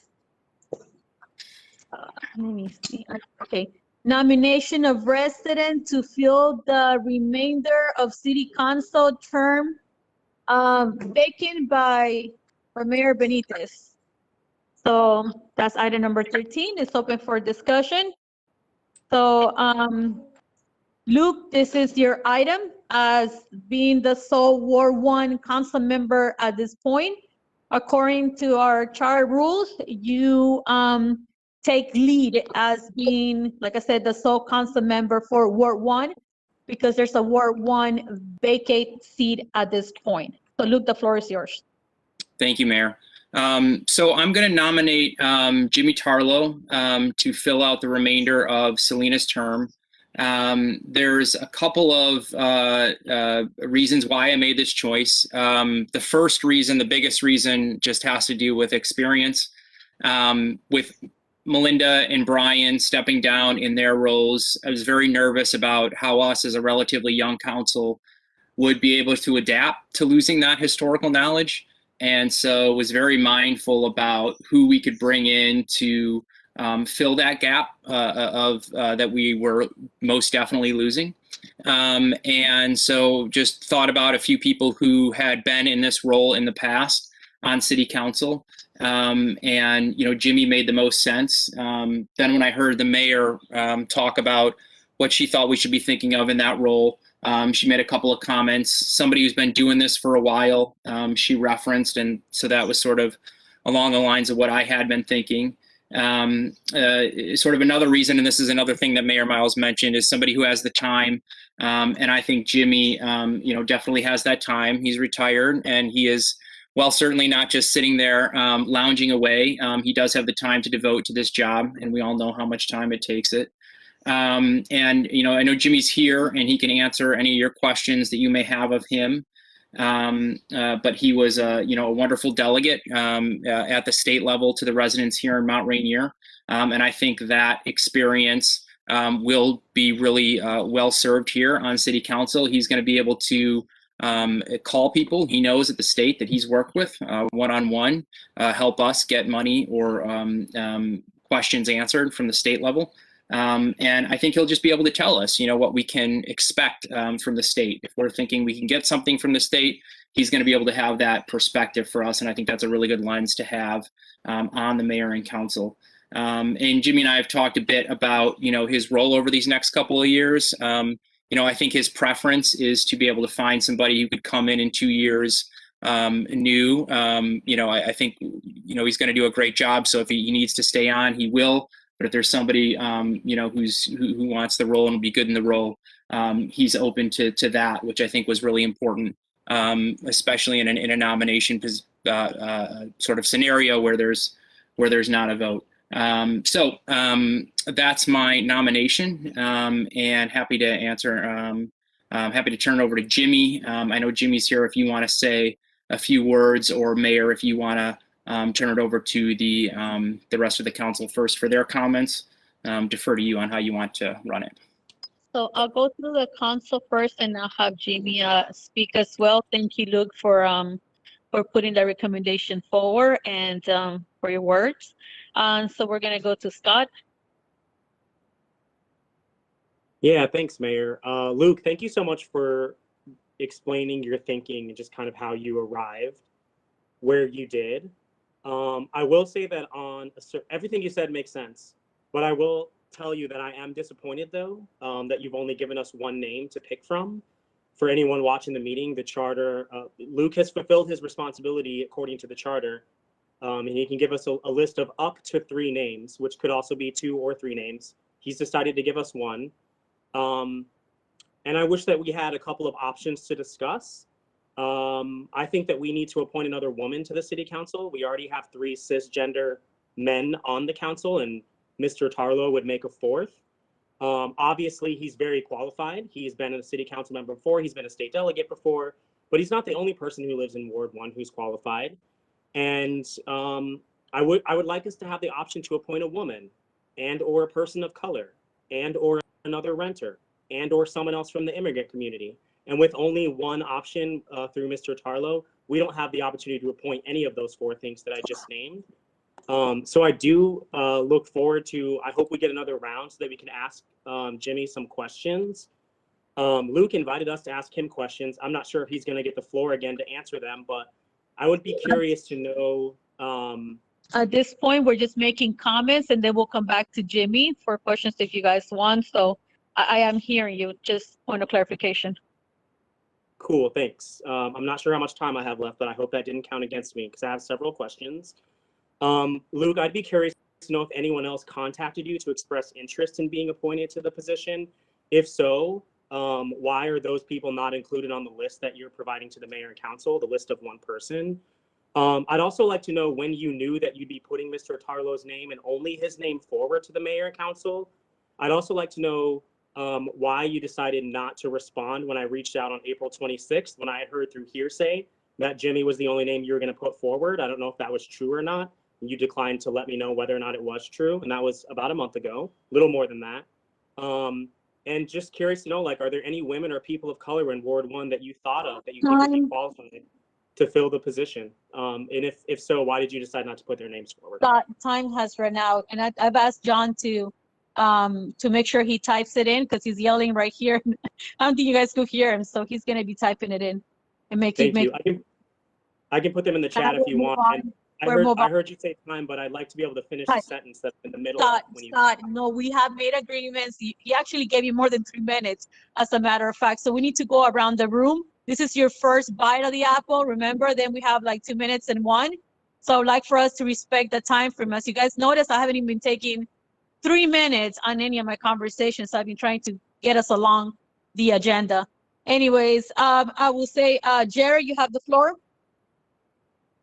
Yes, I little unclear based on the previous statement if we're commenting on the candidate or the process, but you know, based on the charter, Luke had the Luke has the latitude to bring up to 3 people, and he's brought former delegate Tarlow to the council.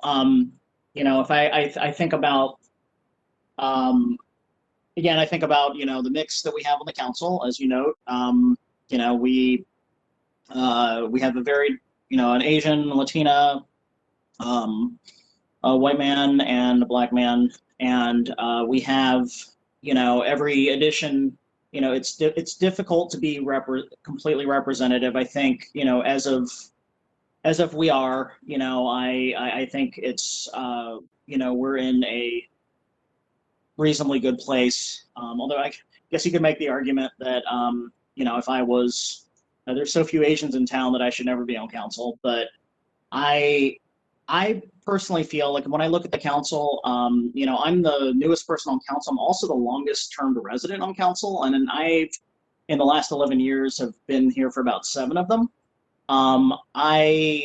We have city staff that's also fairly new, no one newer than 2016. because of the lack of institutional knowledge from city staff not being here anymore and the departure of Mayor Miles and Councilmember Nedler, I like the idea, to be frank, of someone with some institutional knowledge and good networks stepping in temporarily to give us the assistance, legislative experience, and the history that, quite frankly, none of us have. I mean, to be fair, none of us have. None of us have the legislative experience of being on council and also of being a state delegate. And so I think that's valuable for the purposes of where we are at this specific moment. And, you know, having a competitive election in 2023 is, I think, very helpful. So I think that's probably the sum of my thoughts right now. And I'd like to turn it over to the next person. Thank you. Thank you, Jared. Thank you all for the comments you guys made. I think that it's a difficult decision at times. The way I see it is like we definitely need to be able to build this team. And yeah, you are correct, Jared, when you said it's a relatively altogether, including staff. Most majority, I think maybe 80 to 95% of the staff is relatively new. We do have some of our staff in public works who have been here the longest, but overall, I think we need that extra help. We need somebody, and I'll be honest with you, I'm telling you guys clearly as I have, and for a couple of weeks now, like as I've been serving as operational city manager, right? It's a lot of work.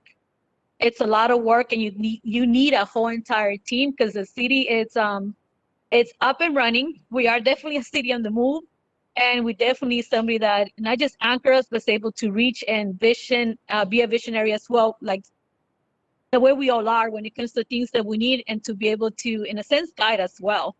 So I think it's a solid recommendation that is being put forward.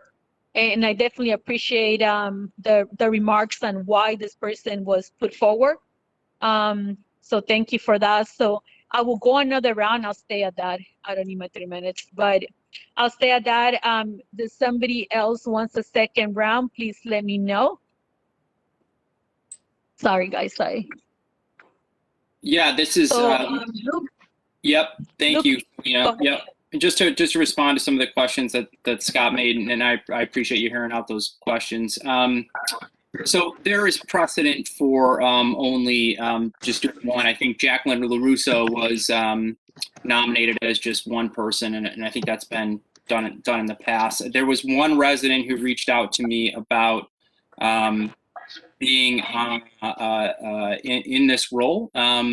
But to me, they didn't fit the bill. They didn't have the experience. They were a relatively newer resident, and I just didn't want to put somebody through that process when I didn't think that they were a good candidate for this role. As I said, I really want somebody who's going to be in the role who has that experience. So I did look at other ex-council members in Ward 1. And so one of that person was a person of color, but decided against that decision after some conversations with residents, conversations with other ex-elected officials. Don't know when I made that decision. I was not going to respond to the email you sent on April 27th because there were some comments made that, to me, from during the campaign from Scott, from you, that questioned my integrity, and I wasn't going to respond to any questions in a campaign season related to ways in which my integrity was questioned. I work very hard to maintain my integrity, both in my professional and my personal life. And so I was not going to respond to that email. I am very comfortable that this is the best decision for the city of Mount Rainier, for the residents of Mount Rainier. This is somebody who's going to come in and will be able to hit the ground running because they have literally done this job before. And so I'm confident in the choice, feel good about the decision, and that's where I am. Thank you.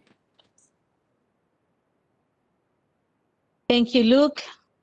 Let me see. Sorry, guys, I'm trying. Are you here? Scott?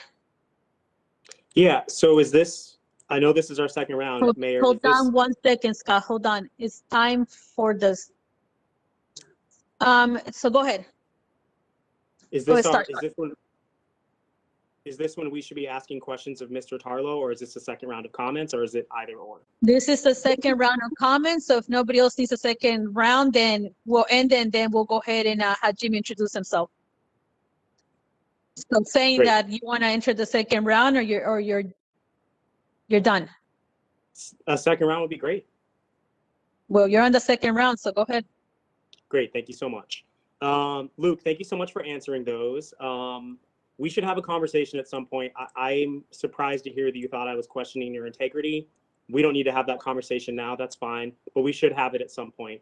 I don't think I did anything other than state what was happening and is in fact what happened, which is you put one person's name forward.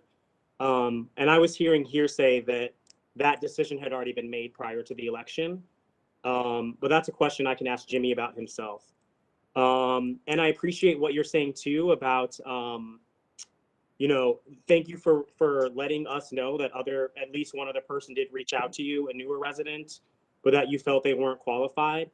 I think it's perfectly within your purview to make that decision, but I think it also would have been okay for us to make that decision, because an unqualified person up against Jimmy, we probably all would have voted for Jimmy. I just think options, more than one person as an option, is better than one person, in my opinion, regardless of what precedent there is. And looking forward to asking Jimmy questions when we get there. Thank you so much. Jared? Yeah, you know, I hear the thoughts being echoed. You know, I think it was up, based on the charter, it's up to Luke to, you know, to bring candidates forward in the manner of which he chose, and he did. And you know, based on the candidate before me, I do, and based on like really, I mean, it's less on the candidate before me, it's more on the needs of the city. As I mentioned earlier, lack of institutional knowledge on council, lack of you know, institutional memory, and you know, and the needs in the short term in front of us. I think that's, you know, that's very helpful. I think, you know, what Luke said is about having the option, you know, like Jimmy would, you know, we're looking for candidates to and folks that want to step up into Ward 1 in 2 years. I think that's certainly important as well. When I think about, you know, myself and Scott, you know, we both, I mean, we both had uncontested elections. I would, you know, when you appoint someone into a seat, you know, there's an incumbent's advantage, and often a tremendous one. I like the idea of having someone there to support and provide us the support we need. And then 2023 is open to, you know, having others, you know, pursue that seat, and then giving us a real choice. Because again, when you appoint someone, as you know, if you've ever watched congressional elections or anything else, you know, there's a huge incumbent's advantage. So I appreciate the idea that, you know, we'll have an open opportunity for an open seat. Time, Jared. Oh, I'm sorry. Thank you. It's fine. He's gonna be putting this in the chat, so just FYI, and if you guys don't see it, I'll say it, because for whatever reason, the speaker's not working as well, so I'm like in the other side of the room. So I would like to ask Jimmy to introduce himself and talk to us. Thank you, Jimmy. 3 minutes? Sure. Can you hear me, guys and ladies? Very clear. Yeah. Good. Thanks. First, I want to thank Luke for kind of recommending or putting my name forth as a council possibility. I'm really here just to help the council fulfill its mission. It's a relatively new council, and I hope with some of my experience and some of my contacts, I can help things get together and move ahead. My goal is really to make this council a diverse council representing all the different communities, including people who've been here for a while, and people of color and a Latino community. And my goal is to actually find somebody to replace me within a 2-year period. Second thing I want to say is I feel that the charter should be changed, that a 2-year interim appointment is too long, that in the legislature, I passed legislation to make sure that there would be special elections. So I think if a person is vacancy more than 6 months or 9 months, there should be a special election. I really think the council is going in the right direction under the leadership of Mayor Miles and new council. I think most initiatives have been good. The only 2 things I would really have to work on, I would think the question is messaging. Communication has been a kind of somewhat of a negative on council. I always used to tell my union locals that you really haven't done anything if people don't know about it. And I think the council does lots of great things, but the residents really don't know what's going on. The thing with the message is somewhat of a debacle. We have to correct. Other ways of communicating is really important. The other thing I would be working on would be a little bit about transparency. I think that's the kind of thing I hear a little bit about it. I'm here just to really help and to kind of bring the council forward for the next 2 years. And I sent you my resume and my experience, and I'm really here just to help. Being on council is a collaborative effort.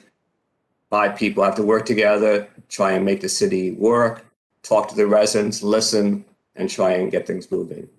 I don't talk a lot. That's it. Thank you. If you have any questions, feel free to answer. Thank you, Jamie. So we're entering the 3rd round. We have a minute each. Go ahead. Who wants the floor? Raise your hand. Go ahead, Scott. Hey, Jimmy, thanks for being here. I'm excited to hear that you think we should change this part of the charter because I agree with you and I look forward to working with you on that. My question is, have you ever had any conversations about being appointed to the vacant council seat with anyone? Sure. I mean, I was interested and thought about possibly running for mayor or not running for mayor. We knew that Selena was going to be leaving.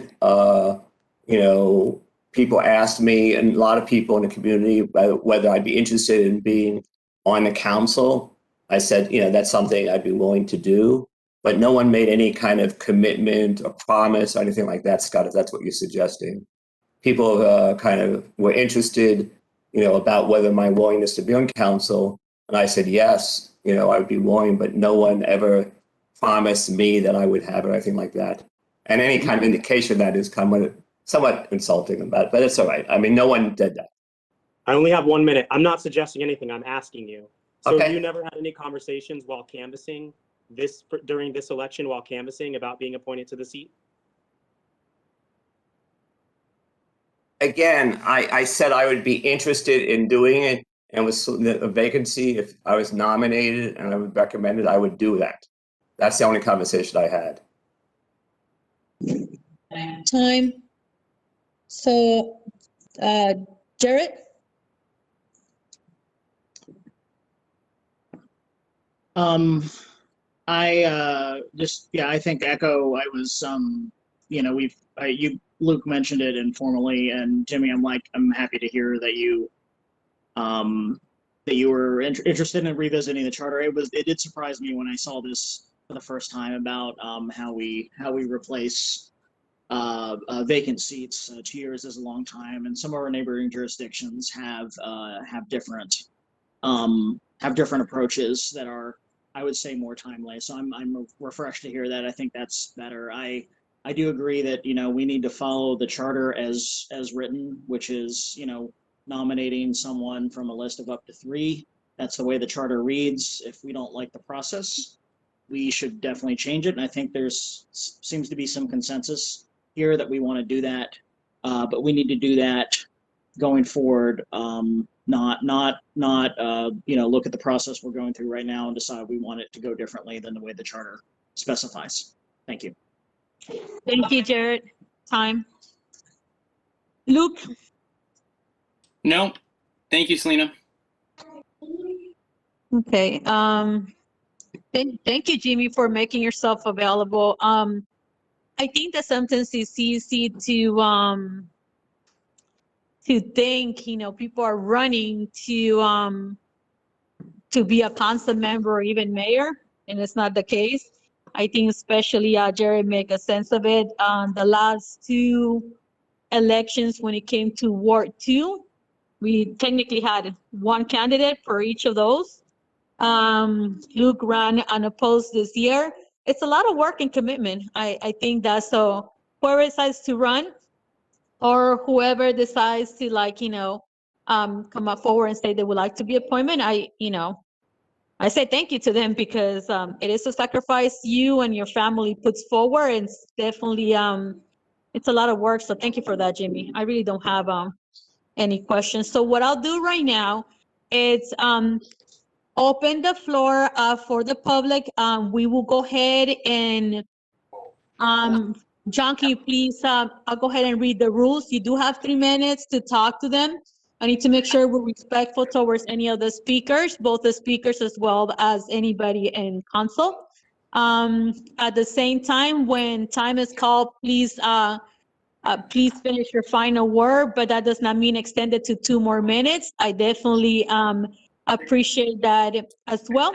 So John is going to call the name and please go ahead and speak. So if you want to make a comment, let us know right now in the chat so that way John could call upon you right now.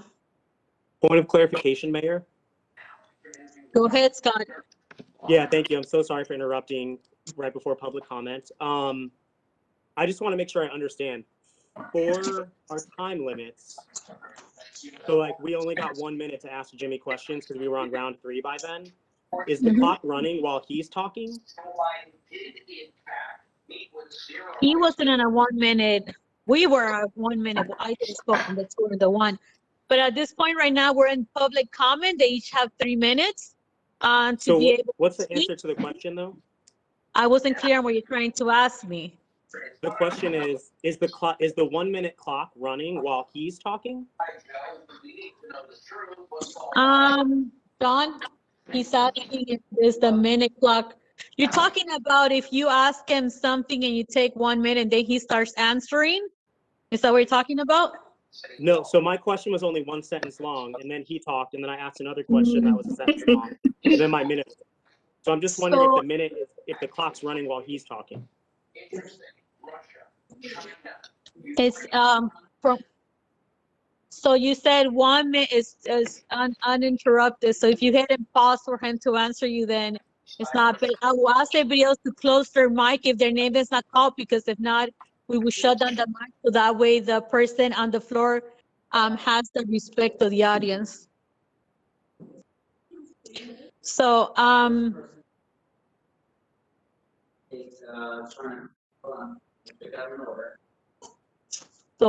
can you guys put your name on the chat, because not everybody's name is on it. It's like first initials. Oh, you got it? Okay. So remember to make sure you state your name and state what block number you live in for the record. Cindy Alexander, you have the floor. Thank you, Mayor. Cindy Alexander, I'm at 4035th Street.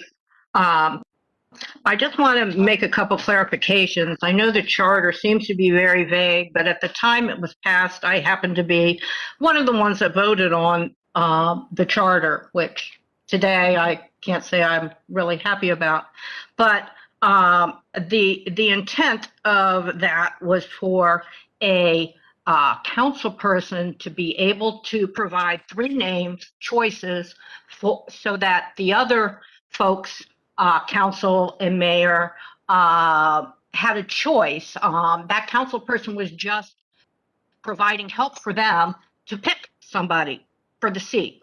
The council, it was never the intent of that individual council person to individually pick that seat in Ward 1.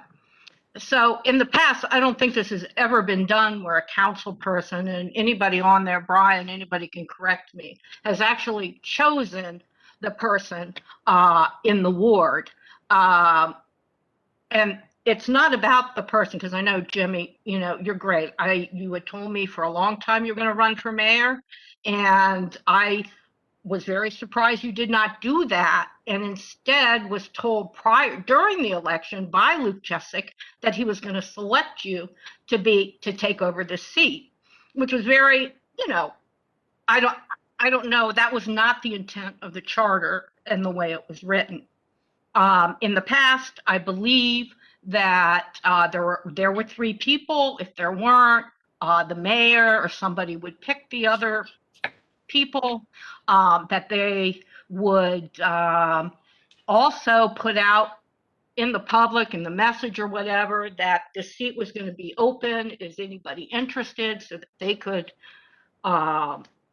potentially send in a resume. And none of that was done. I just believe in inclusiveness. I believe in that precedents are being set right now that were not the intent of the original charter. And I do believe that if anything, no matter what happens, if anything, that a charter review committee needs to be established and that charter needs to be reviewed. That's all I'm saying. I just wish there were choices for people and that we were much more inclusive in the process. Thank you. Point of personal privilege. Thank you, Cindy. Luke? Point of personal privilege. Just to clarify, Cindy, we did have a conversation, and that conversation was about not just Jimmy, but another person who was an ex-city council member who you told me you did not want me to appoint, but we had a conversation about potential people to fill that role. But you told me at that time you were going to. This is my time on the floor, and there was no indication that that would be the only decision, and that I still needed to hear from people and was talking to people in the community. So I just really don't like that. That's not true.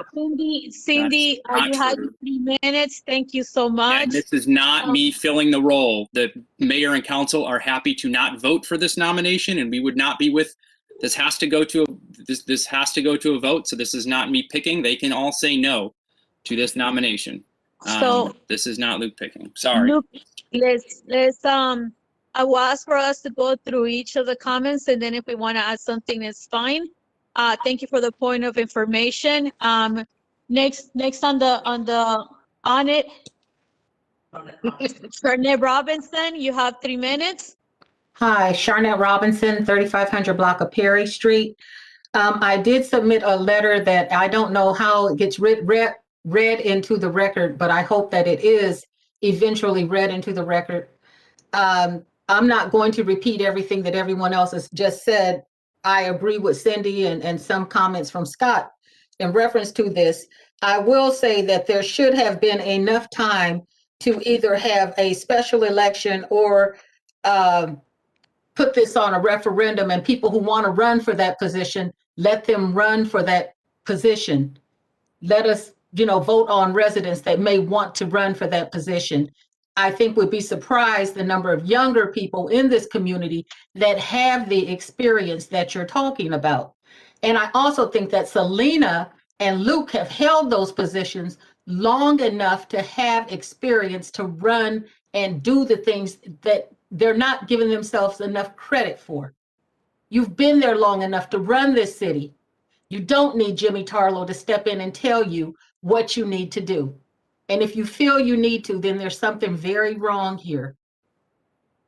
And then just lastly,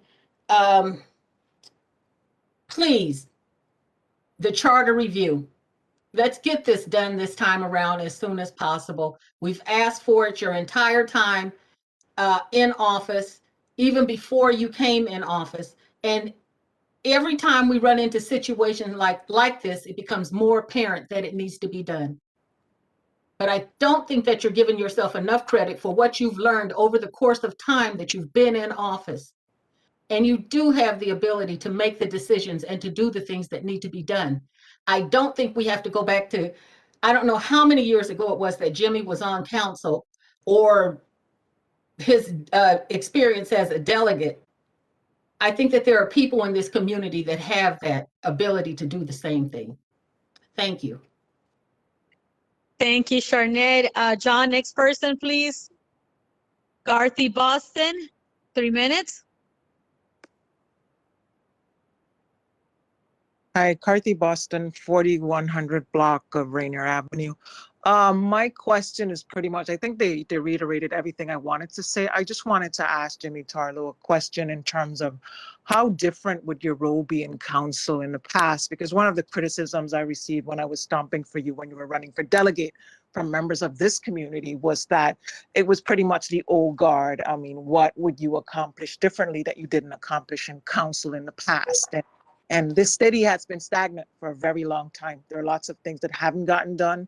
And I think a couple of the voices that you're hearing are talking about the fact that change hasn't come to this city in a very, very long time when it relates to businesses, when it relates to a whole lot of things. So how will your role in council be any different to what have been done in the past? Thank you, Carthy. John, next speaker.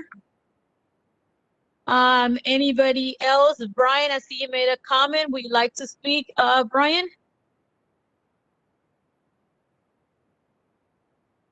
Nope. Okay. Seeing that there's no more public comments, thank you for everybody that made a comment. I now will address the rest of council to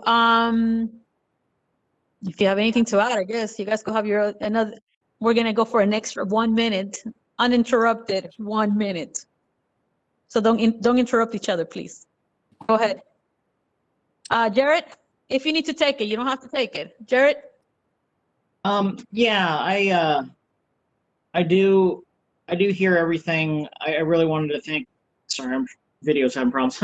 I do want to really thank folks for bringing up your concerns and comments. As I noted earlier, I think we do need to amend the charter to allow for a special election like Hyattsville does in case of vacancy. There's not a provision right now to allow us to do that. But I think it's something that I certainly, it sounds like Councilmember Cecil was interested in it. I'm interested in it.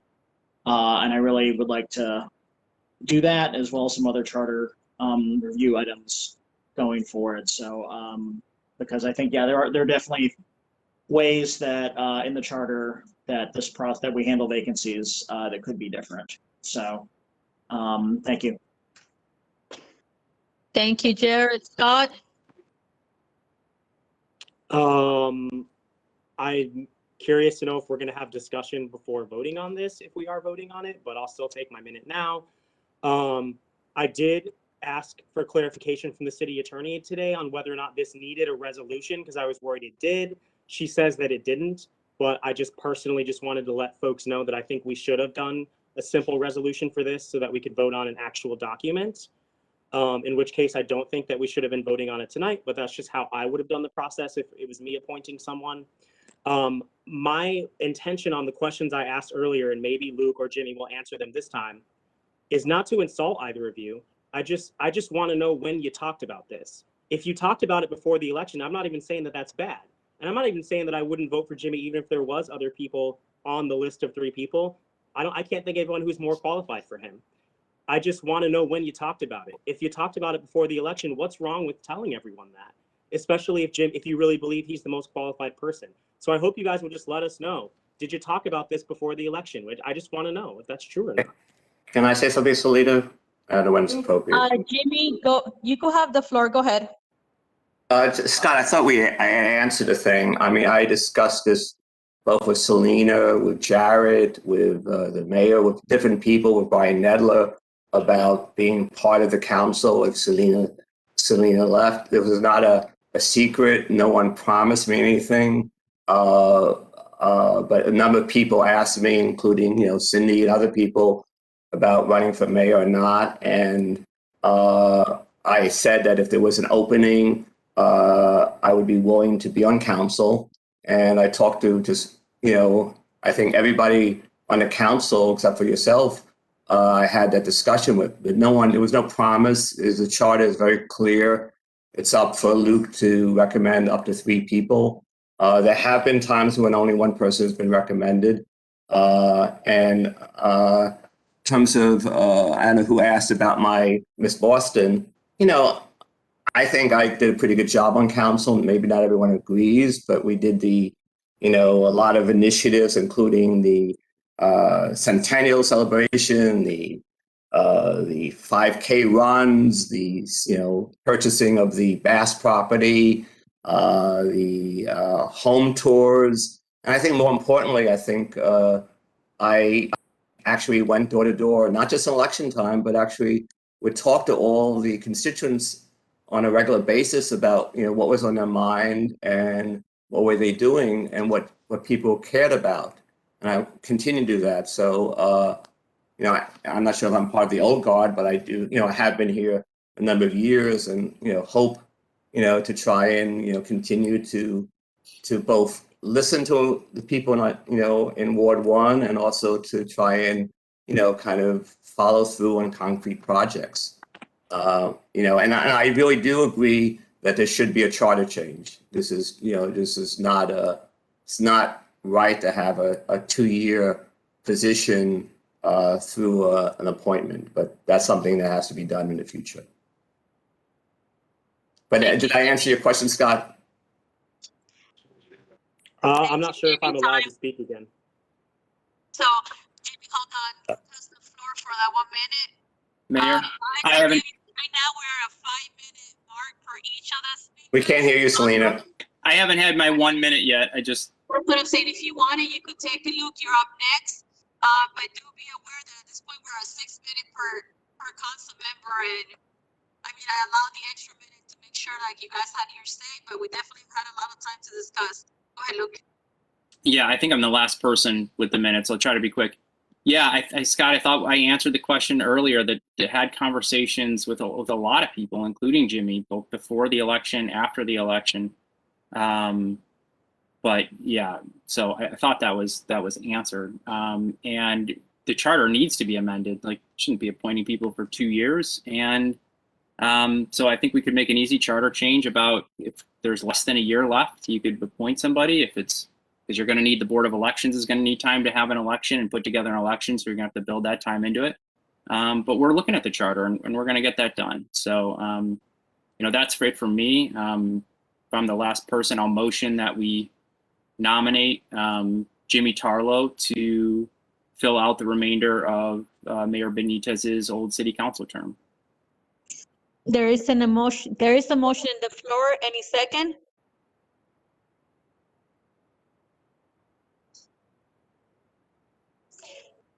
I'll second it. So it's been moved and second. And I know we could open up to discussion once again, but I think I'll stick to that 1 minute if you need to. But we have gone way above like the discussion time we allocated as well. Okay, so there's a motion and a second on the floor. Any discussion? Council? Yes. I'm not sure if you said yes or who was that said yes. Sorry, this is Scott Cecil. Oh, sorry, Scott, you closed your mic really quickly. I didn't see it open anymore. Go ahead, Scott. No worries. I appreciate the latitude on giving extra time.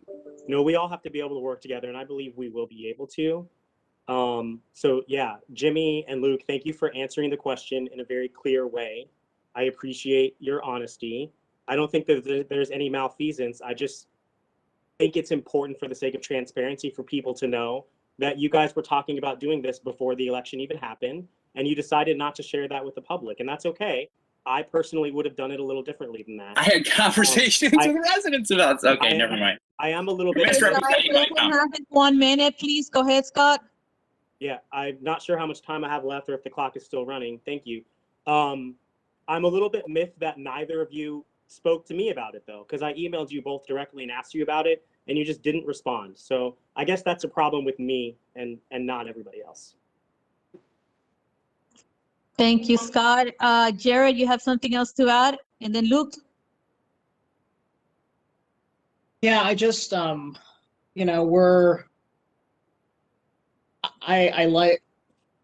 like the direction we're going in this. I think we're in widespread agreement that we would need a charter change to, have an election process in the future that we couldn't have now. I like the fact that there's going to be an opportunity that the seat's going to be open 2 years and there can be a real competitive race.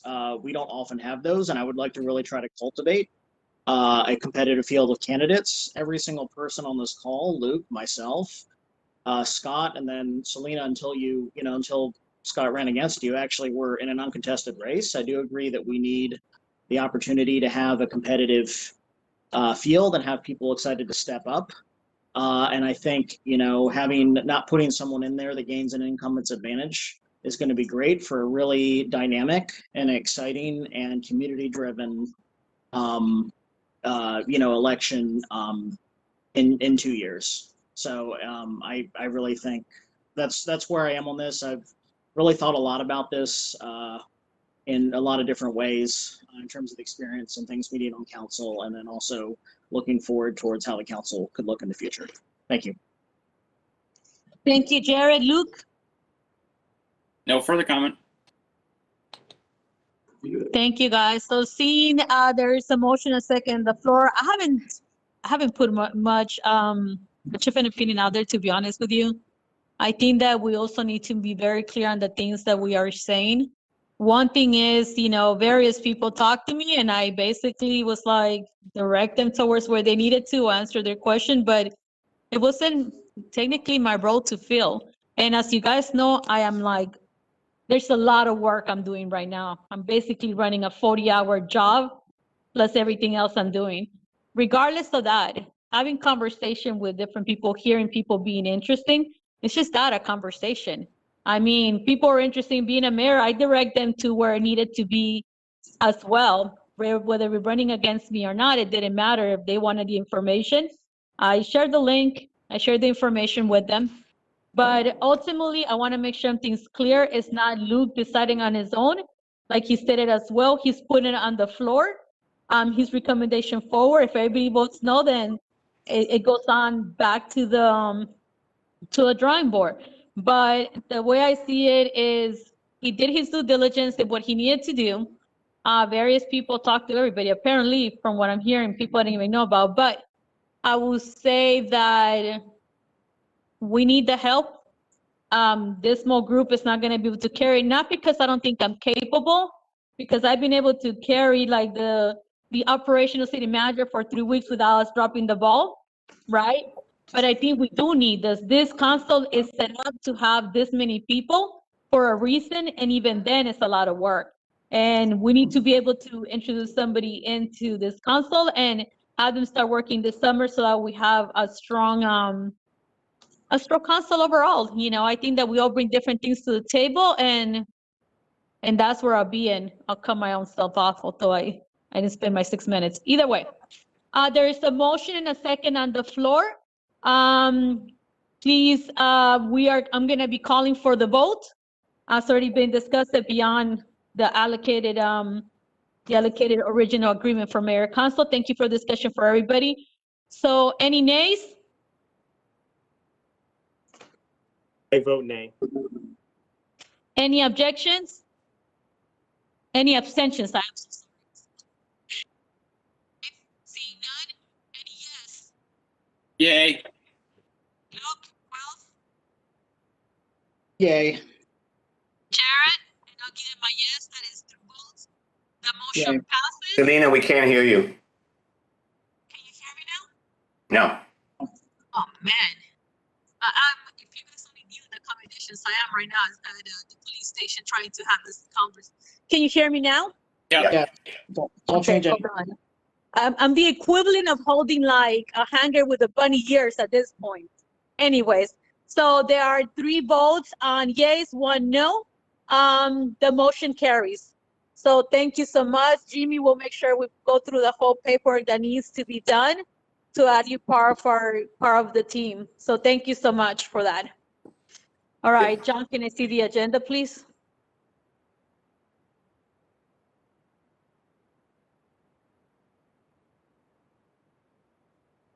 Item in the agenda is can you guys hear me? You guys just move your head. So next item in the agenda is the proclamation declaring June LGBTQI+ month in the city of Mount Rainier. That is the point that I added to the agenda.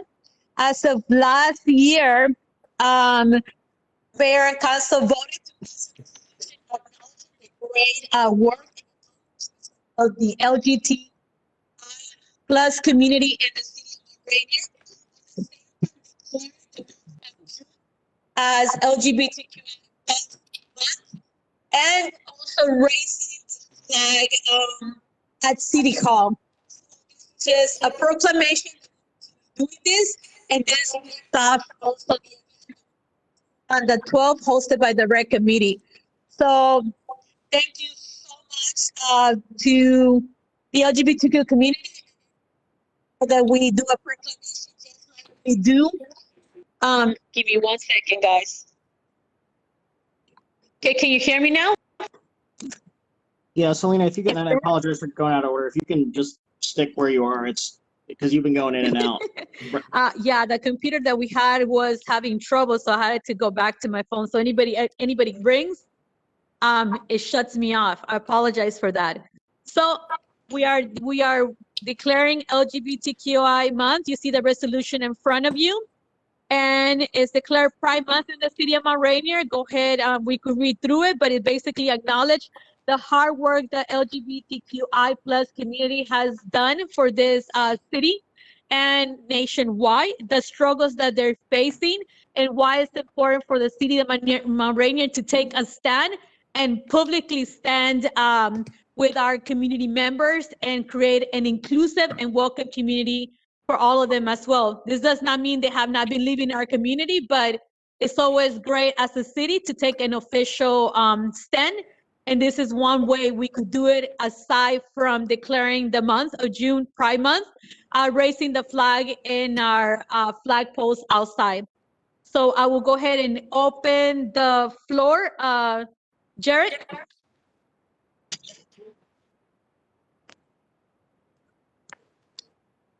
Oh, sorry. Jared, are you there? Yeah, I am. I apologize. No, I just the floor is yours. This is a really important resolution, and I really, I appreciate you bringing this before the council. Jared, your mic is open, but I cannot hear you. Oh, can you guys hear me now? I can hear you. Okay, sorry. Sorry. Okay, this is an important resolution. Thank you for bringing it before the council. This certainly has my full support. Okay, Luke. Great work, full support. I know we're always kind of behind getting the flag up for this and other things, so I appreciate you getting this out on the 1st of June. Thank you. Thank you so much, Scott. Thanks. Is our plan to reauthorize this same resolution every year? That's what we're doing. That's a question for the mayor. No, we don't vote on it every year. What we do is just like the month of May, it was voted X years ago. We just proclaim it every year on this month to make sure we let the community know that this is the month that has been designated for that.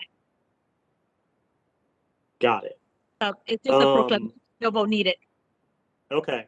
I remember us voting on this in 2019. So I'm confused why it says adopted June 16th, 2020, unless that's when we voted on it last year, which makes sense to me. But doesn't that mean it should say adopted June 1st, 2021 this time? And then also down below in one of the operative clauses, it says the flag will be raised on May 22nd. I think we should just change that language to say the LGBTQ plus flag will be raised annually throughout the month of June. That way we don't have to have the date be all wonky whenever we're reauthorizing this. So if there's any way to change that language, I think we should do that. And also figure out what's going on with the date. The resolution is not up for vote. So there'll be no changes being made to the resolution. It's the proclamation that acknowledges the proclamation that is up on the floor. The resolution is there, just a reminder that it was passed. And as a matter of fact, I'll be editing for the flag to be raised for Visibility Day and through the month of June. So that usually starts in May. Thank you. So anything to do regarding the proclamation itself? Thanks. With all due respect, I was still speaking, but I appreciate the clarification. I would just appreciate if you let me finish next time. That makes sense to me. I realize you've been very busy, so I'd like, you know, I understand we're not voting on this. I look forward Hi, to seeing, Cindy. like, Hey there. How are you? you guys are Can you please make you guys sure are you not mute the muted. Blood mic? pressure down yet? You know, You know what? They were gonna do this anyway. Sharnette, you're not muted. They were. Thank you. So, yeah. I think Sorry. that- Hold on. No worries. I'm almost done, Selena. So yeah, I look forward to seeing whatever language for the proclamation is going to be. I realize you've been busy, so feel free to ask for help. I'm happy to help on something like this. As far as I know, I'm the only LGBTQ person on the city council, so I would love to be included in stuff like this, despite how you might personally feel about me. So please feel free to reach out for help.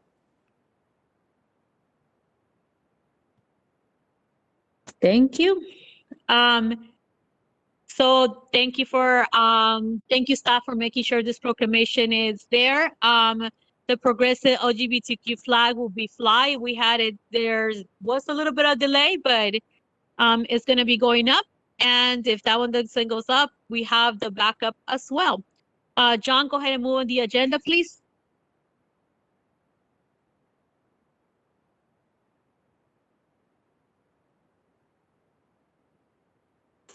Okay, next item in the agenda, approval of the minutes from previous council meeting.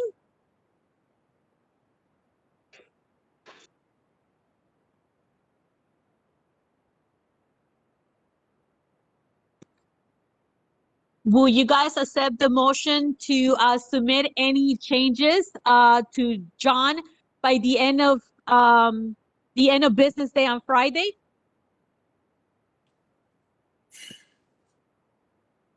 I move that we approve the minutes for the prior council, subject to change from mayor and council before close of business Friday. There's a motion on the floor. Any seconds? Second. Thank you, Jared. Any discussion?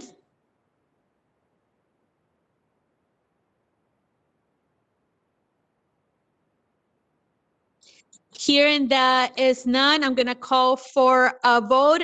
Any objections? Any abstentions? Any yes? Any approvals? Yes. Yes. Aye.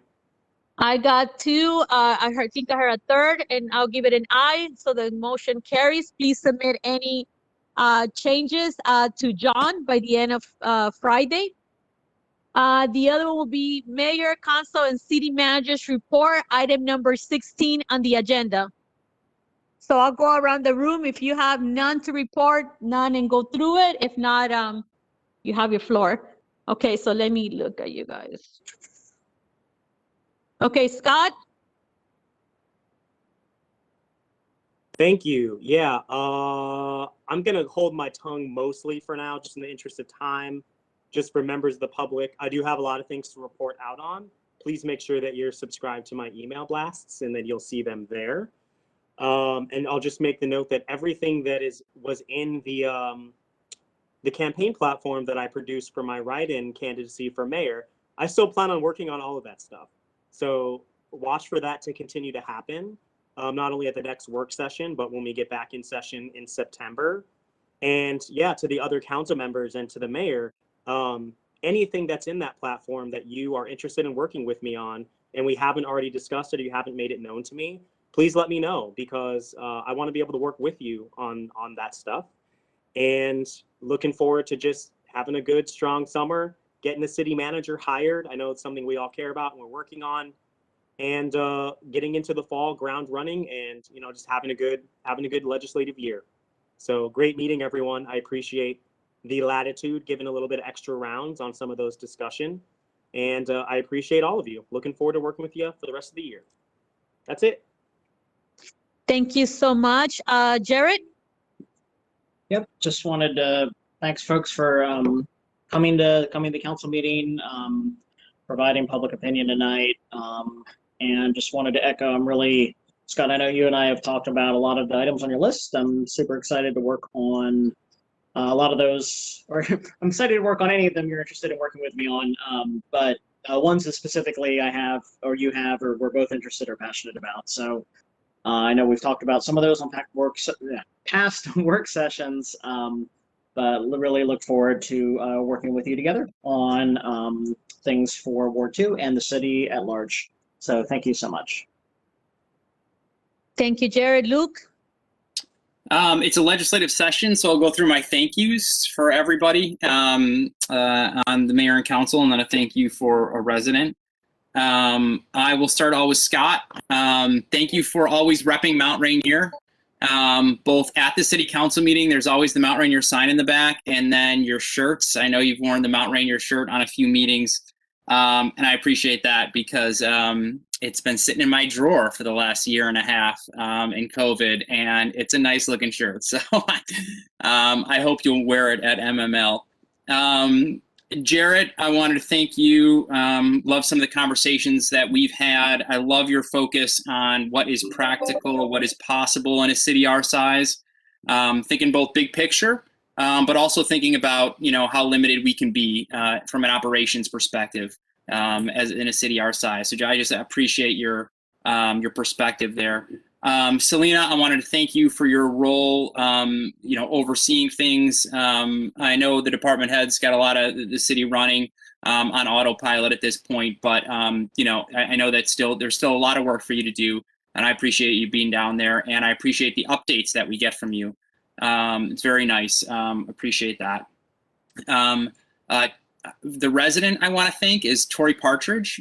She's an artist in the community, and she has been helping the folks in the food forest design a sign for the food forest. And it is a beautiful work of art, and it will be up there soon-ish, some point this summer, maybe I should say. And appreciate her work there. She is also working with us on the Native Plant Network to helping us design a sign, a small sign that we can put in folks' yards who end up becoming a part of the Native Plant Network. And that process will start in the fall. So just want to thank her for putting in that work on behalf of the city. We appreciate you, Tori. And that's it. Thank you.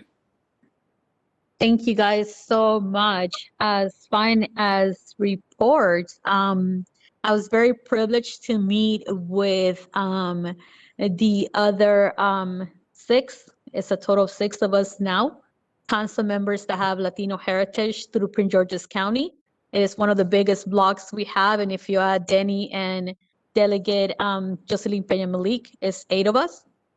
It was very rewarding to hear from the other council members, their struggles, the things that they have worked on, and it's interesting. I think I definitely look forward to as many of us going to MML, continue growing, continue learning, and continue creating bonds with the other cities.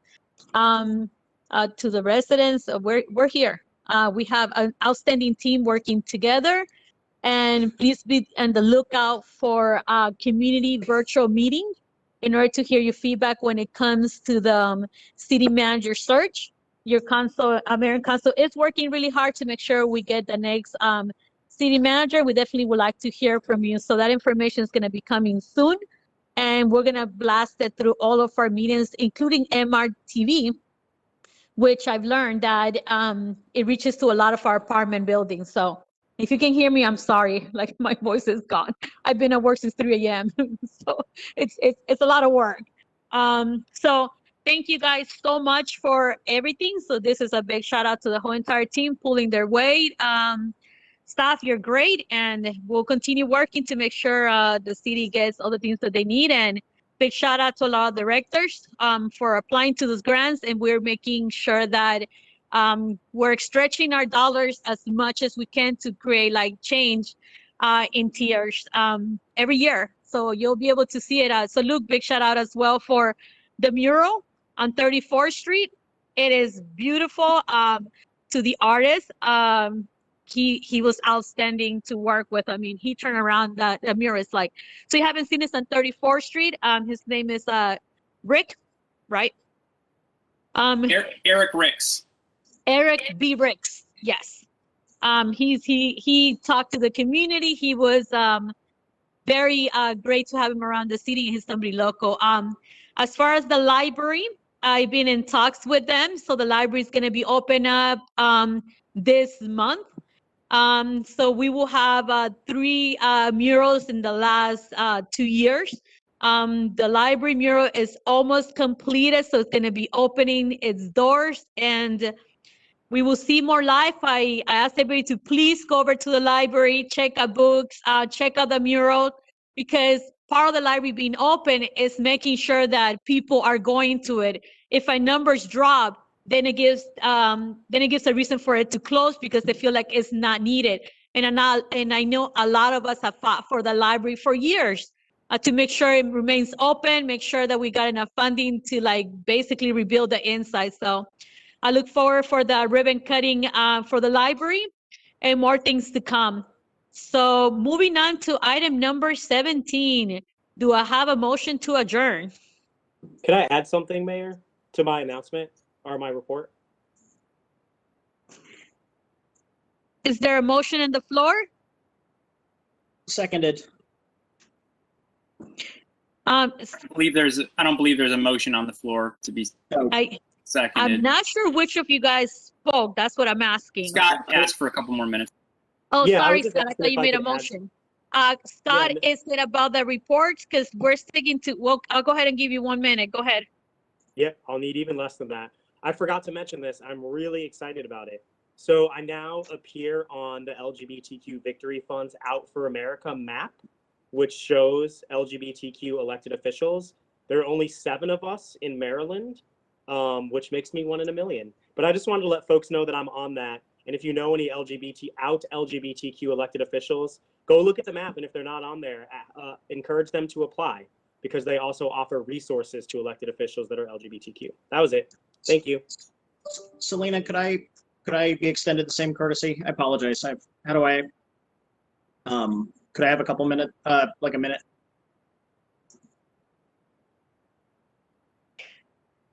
Go ahead, Jared. Okay, apologies. I forgot something too. Actually, Scott, that's really exciting news, and that's also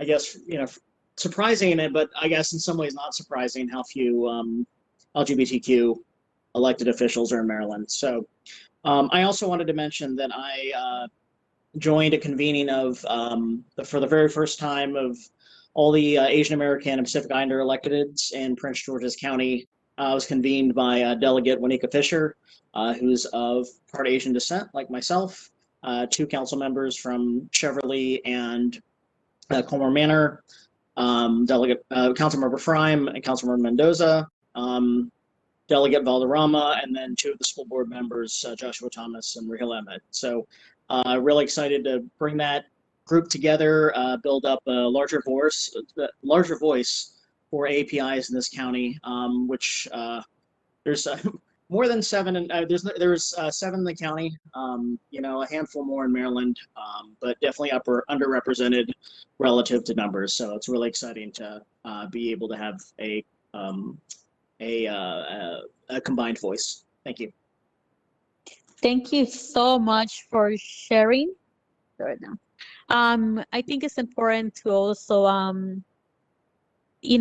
share with the community that there's representation out there. I know various minorities group have worked together, and some of us overlap, whether it's because we're African American or Asian or Latinos or even women, or sons or daughters of immigrants. I think a good amount of us are in this council. So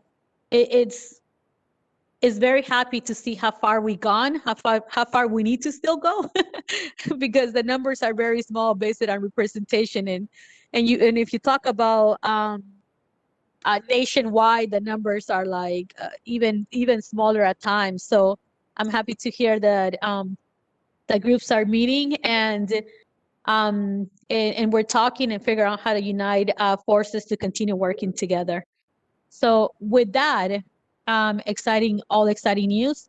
I would like to motion for adjournment. Second. Don't all you jump at once, please. Somebody says to move or no? I motion that we adjourn the meeting. I think I heard a second. Any objections? Okay, just shake your heads, but that's a no. Okay, seeing there, so any yays?